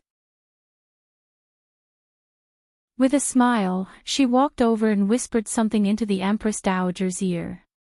She then glanced at Fan Xian, who was bitterly eating the rice with soy sauce. She guessed that she was trying to make the old woman happy and tell her a joke. As expected, the Empress Dowager laughed and laughingly scolded, "Looks like you've fed him well in the Fan manor. He can't even eat in the palace anymore." Although her voice was low, it clearly reached everyone's ears. They all knew that she was talking about Fan Xian. Fan Xian's heart jumped, and a smile bloomed on his lips. It seemed that it wasn't a lie that Wan was the most favored in the palace. As long as the Empress Dowager and the Emperor liked her, her position in the palace would naturally rise. But he still felt a little nervous. Today was the first time he had seen the Empress Dowager. The old woman occasionally glanced at him, and it made him shiver. Logically speaking, a grandmother looking at a grandson shouldn't look at him like that. That look was very complicated. There was a glimmer of gratification, 2 parts pride, 3 parts doubt, and the remaining 4 parts vigilance and coldness. When the Empress Dowager spoke, everyone had already stopped eating. They were listening to what the old woman had to say at the winter solstice banquet. Today, everyone has arrived. Last year, I was not feeling well, so I didn't have the gathering. Today, seeing the prince consort, I am very happy. The Empress Dowager said she was happy, but there was no expression on her face. She turned to the emperor and said, "But it's not good for your sister to stay alone in Xinyang. Her daughter and son-in-law are both in the capital. I don't like her living in the Li Palace all the time." Fan Xian laughed coldly in his heart. He knew that they had finally reached the main topic. The meaning was clear. If he, the prince consort, could attend the royal banquet, why couldn't the eldest princess? The emperor's deep eyes flashed. The weather is cold, and the roads are not easy to travel. When spring comes, let Yunrui come back. Hearing these words, the Empress Dowager nodded her head in satisfaction. Fan Xian noticed that the second prince's left sleeve trembled unnaturally. Presumably, this pitiful friend of his, who had been punished by him, knew that reinforcements were about to arrive in the capital, and his heart was unbearably excited. But, why was the crown prince's expression a little strange? Fan Xian didn't pay much attention to what the Empress Dowager said after. The royal banquet was really boring. However, when he heard the Empress Dowager occasionally mention him, she purposely revealed a trace of coldness, which made the corners of his lips involuntarily reveal a trace of self-mockery. He had heard that when he was injured, the Empress Dowager had prayed for him, and that he had received the pearl from the Empress Dowager. He had thought that the old woman's heart had softened, and that his hard heart had also softened. Unexpectedly, looking at the situation, it was just a blind guess. Forget it, let's see whose heart is harder. You people from the royal family are naturally cold-hearted.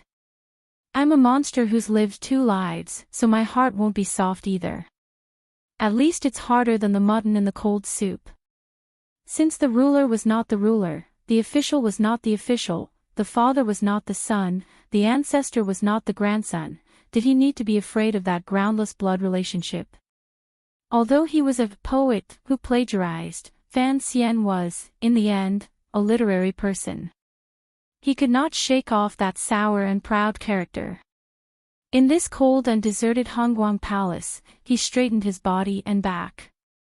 Although he had a smile on his face, he did not purposely try to curry favor with the Empress Dowager, nor would he shamelessly pretend to be a junior for the amusement of the old woman's grandchildren.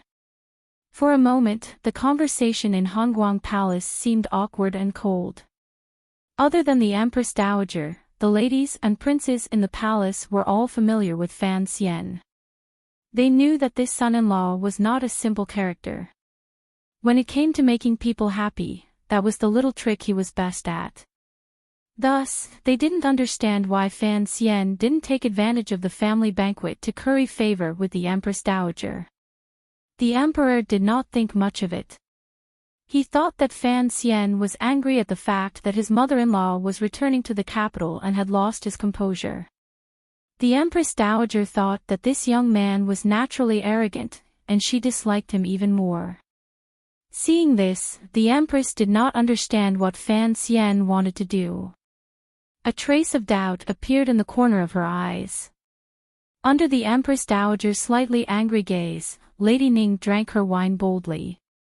Concubine Shu took a small sip, and Yi Guipin giggled foolishly to amuse the Empress Dowager, helping Fan Xian divert a few gazes. Among the others, the great prince was confused, the second prince was secretly amused, and the third prince was admiring him. The crown prince's mind wandered. Only King Jing's guess was a bit closer to the truth. He secretly shook his head, thinking that scholars really did tend to be a bit pedantic. Wan, leaning against the Empress Dowager's side, looked at Fan Xian with some worry.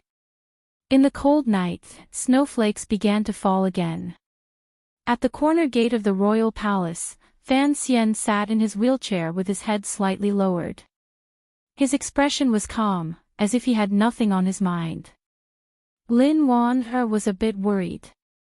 "Husband, are you all right?" "I'm fine." Fan Xian's head remained firmly lowered. "I was just pretending to be defaging." The Tiger Guards and the Chinian unit had arrived. The husband and wife boarded the carriage, which headed for Fan Manor. In the carriage, Lin Wan asked curiously, "Who is defaging?" "A man who has kept his head lowered all his life." Fan Xian laughed. "Let's not talk about him. Let's go home and eat some mutton. Father and the others should still be waiting." To be continued. If you want to know what happened next, please log on to www.cmfu.com. More chapters. Support the author. Support the original reading.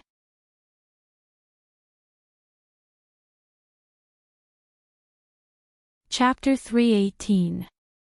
About 4,000 li to the northeast of Qing Kingdom's Jingdou, in the even more ancient and brilliant Shangjing, the snowfall was extremely heavy. Snowflakes as thick as goose feathers fell to the ground. The streets and alleys of Shangjing seemed to be covered with a layer of pure white wool carpet. However, the snow did not accumulate on the manors with heated stoves.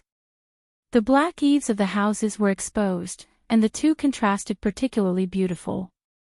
From the city gate, one could see the palace built against the mountain in the distance. The pure black eaves of the palace were a deeper shade than the black eaves of the houses. On the snowy cliffs of the mountain, layers of winter trees were covered in frost and snow. The waterfalls had gradually softened into icy creeks. The stone paths were slanted and lonely. The winter mountain and the palace blended harmoniously. After the summer passed, many things happened in northern Qi. The most shocking was naturally the assassination of the provost of the Discipline Commission, Shenzhong. Commander Shang Shanhu, who had galloped through the streets that night, was still under house arrest. The attitude of the court and the palace was clear. After Shenzhong's death, he was immediately charged with numerous crimes.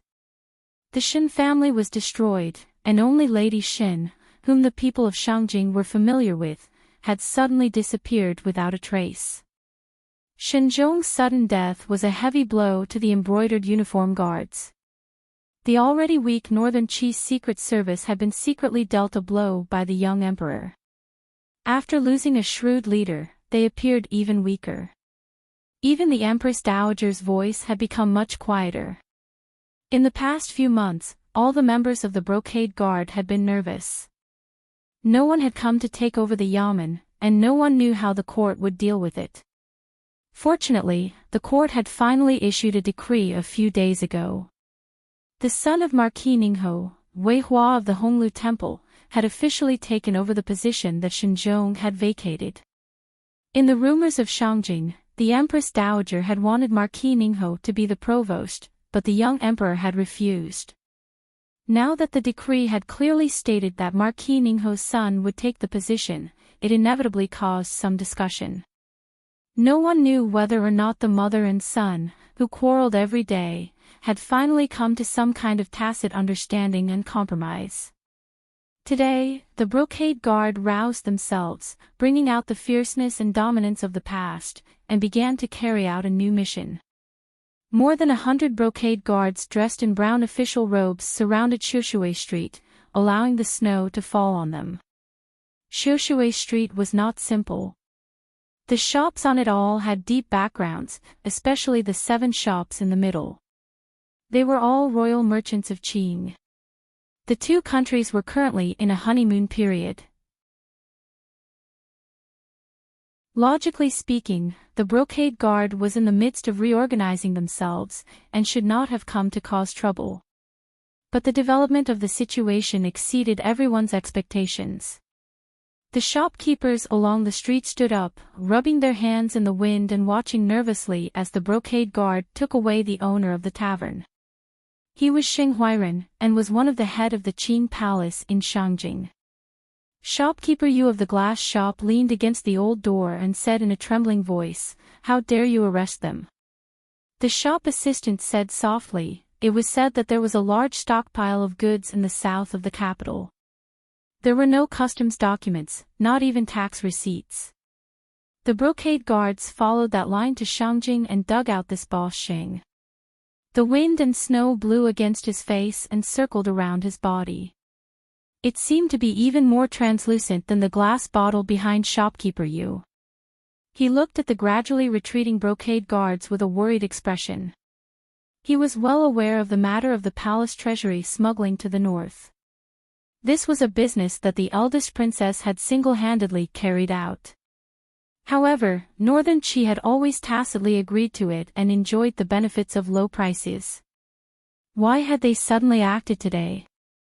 In the beautiful imperial palace of Shangjing, the young emperor was lying on a warm blanket, one hand holding a pastry to his mouth, the other holding a book, reading it carefully and attentively.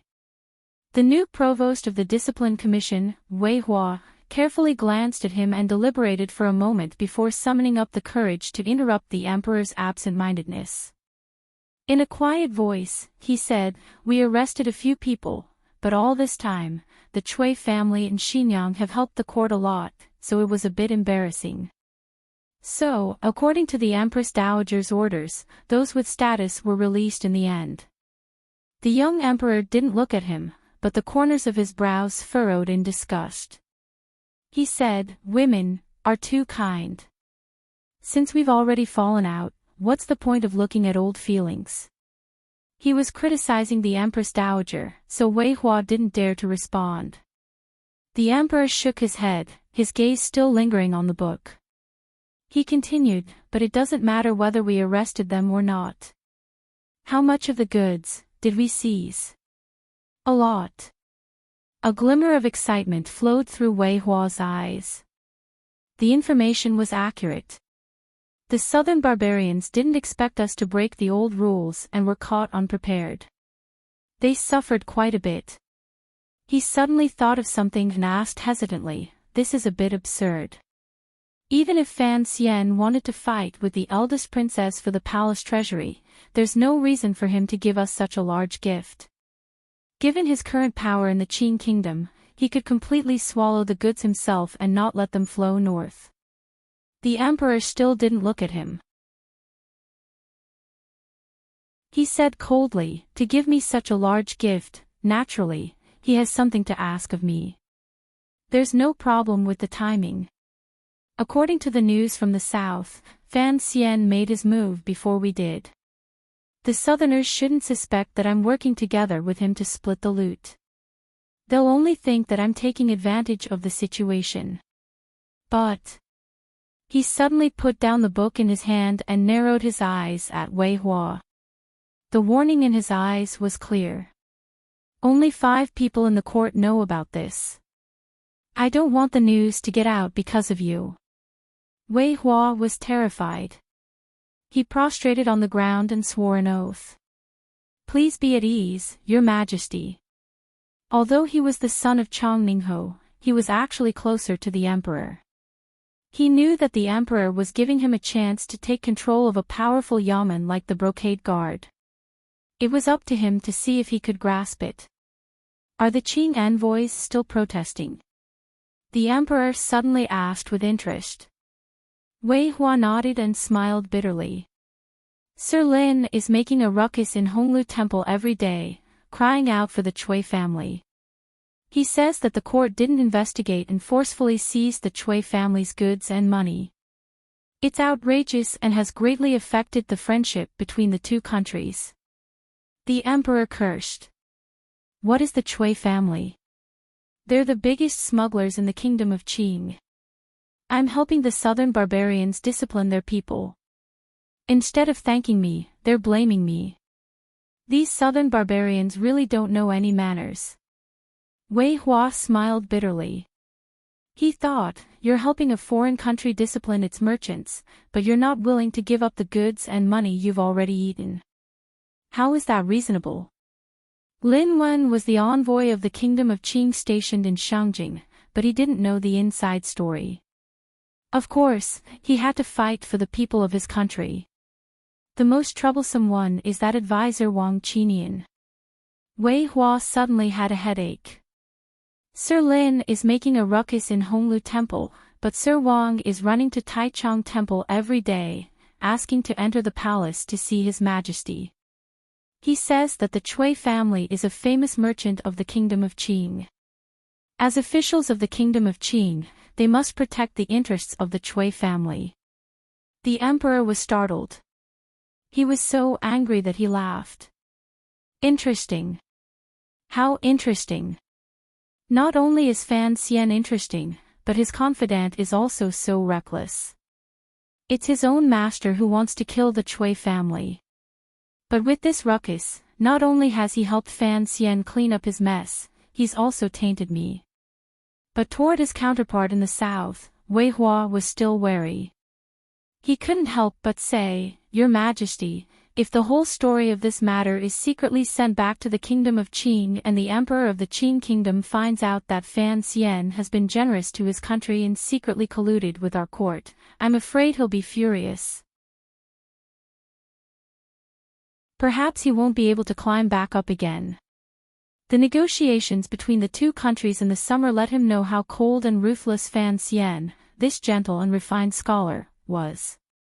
So much so that after he took over as the commander of the Brocade Guard, he immediately saw Fan Xian as his greatest enemy.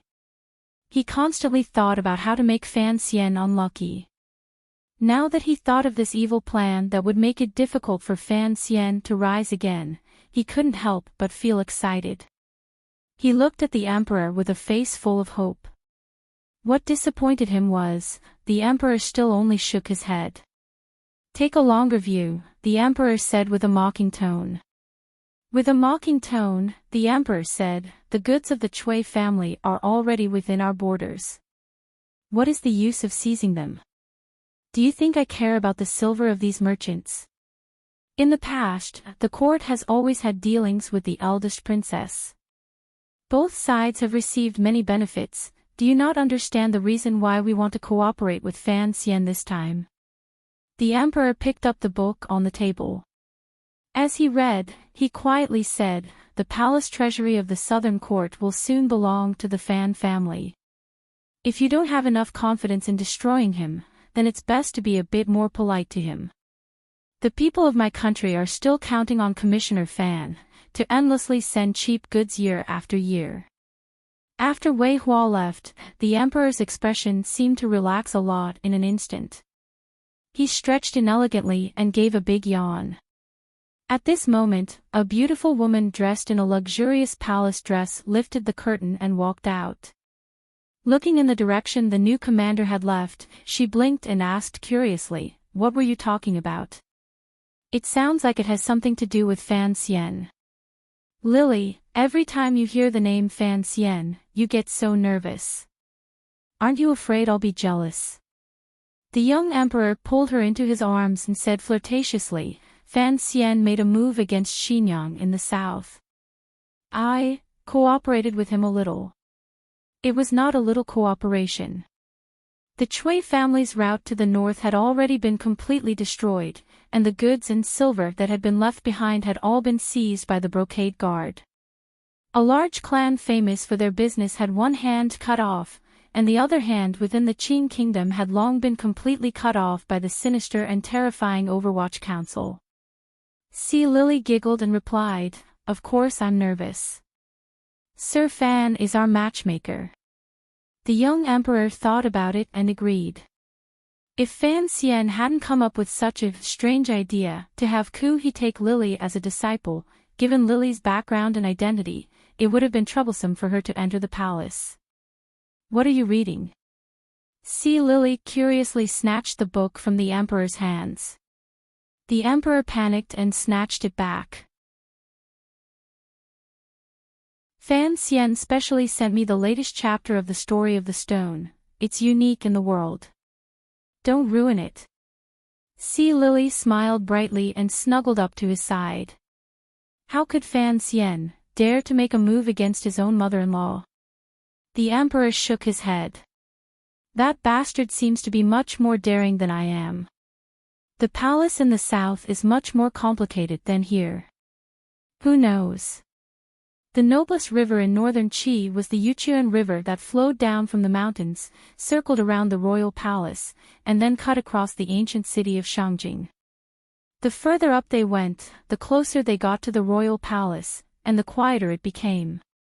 It was snowing heavily today, and ice shards could be seen on the banks of the river. It was bitterly cold. In a place where the black eaves of the royal palace could be seen and the winter trees in the mountains, there was a small garden. Who knew what kind of person could live there? A young man of about 13 or 14 was doing hard labor in the garden. The young man's face was slightly chubby. He pulled the grindstone in the garden and gritted his teeth as he spun it around. The grindstone squeaked, but his legs were trembling. In this cold winter weather, the clothes on his body were drenched in sweat. It was truly a pitiful sight. After spinning around a few times, the young man finally couldn't stand it anymore. He pushed the handle in his hand and turned his head. "There are no beans again. Why do you want me to push this empty grindstone? Can't you even afford a donkey?" The person he was cursing at was sitting leisurely under the eaves, lying on a deck chair with a thick mattress. Her bright and unobtrusive eyes were watching the snowflakes whizzing past outside the eaves. She seemed to be lost in thought. Hearing the young man's angry roar, she yawned and stood up. She put her hands on her hips and said lazily, "It's snowing today. Where can I buy beans? As for the donkey, don't I have you now? I sold the donkey a few days ago. The chickens and ducks in the garden also need to be kept warm in the winter. They need money." The two people in this strange situation were, of course, Fan Xizha, who had been exiled to northern Qi, and the most famous figure of northern Qi's younger generation, Haitang. Haitang wore a cotton jacket made of flowery cloth. Her hands were in her pockets. A trace of a smile flashed across her plain and unremarkable face. She looked at Fan Xizha and said, "Your brother sent me a letter a few days ago. He told me to discipline you well." It would have been better if she hadn't said it.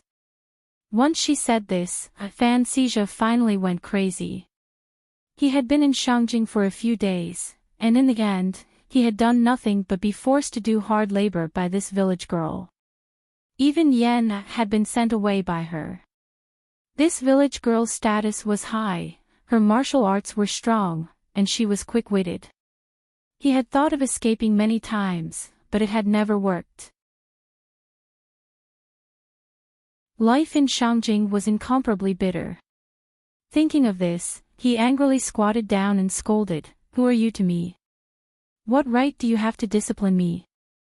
Haitang smiled and didn't reply. She just lay back down and closed her eyes slightly, as if she was going to sleep to the accompaniment of the wind and snow. Fan Xizha looked at her. He knew that if he didn't listen, he probably wouldn't even have food to eat. He could only grab the handle of the millstone again and hatefully gnash his teeth. You look like a village girl, and you still want to marry my brother. Don't think I'll recognize you as my sister-in-law in the future. My mood is difficult to calm. There are some things going on around me that I may not have enough time to write. Please understand. Thank you. You're tuning in to the LoveLore Library YouTube channel. We're so grateful for your support, and don't forget to subscribe to join us on this incredible journey through captivating stories. Your generosity through donations truly makes a world of difference, as it's the primary source of revenue that allows me to expand and enhance this channel for you. Thank you from the bottom of my heart for being a part of this adventure.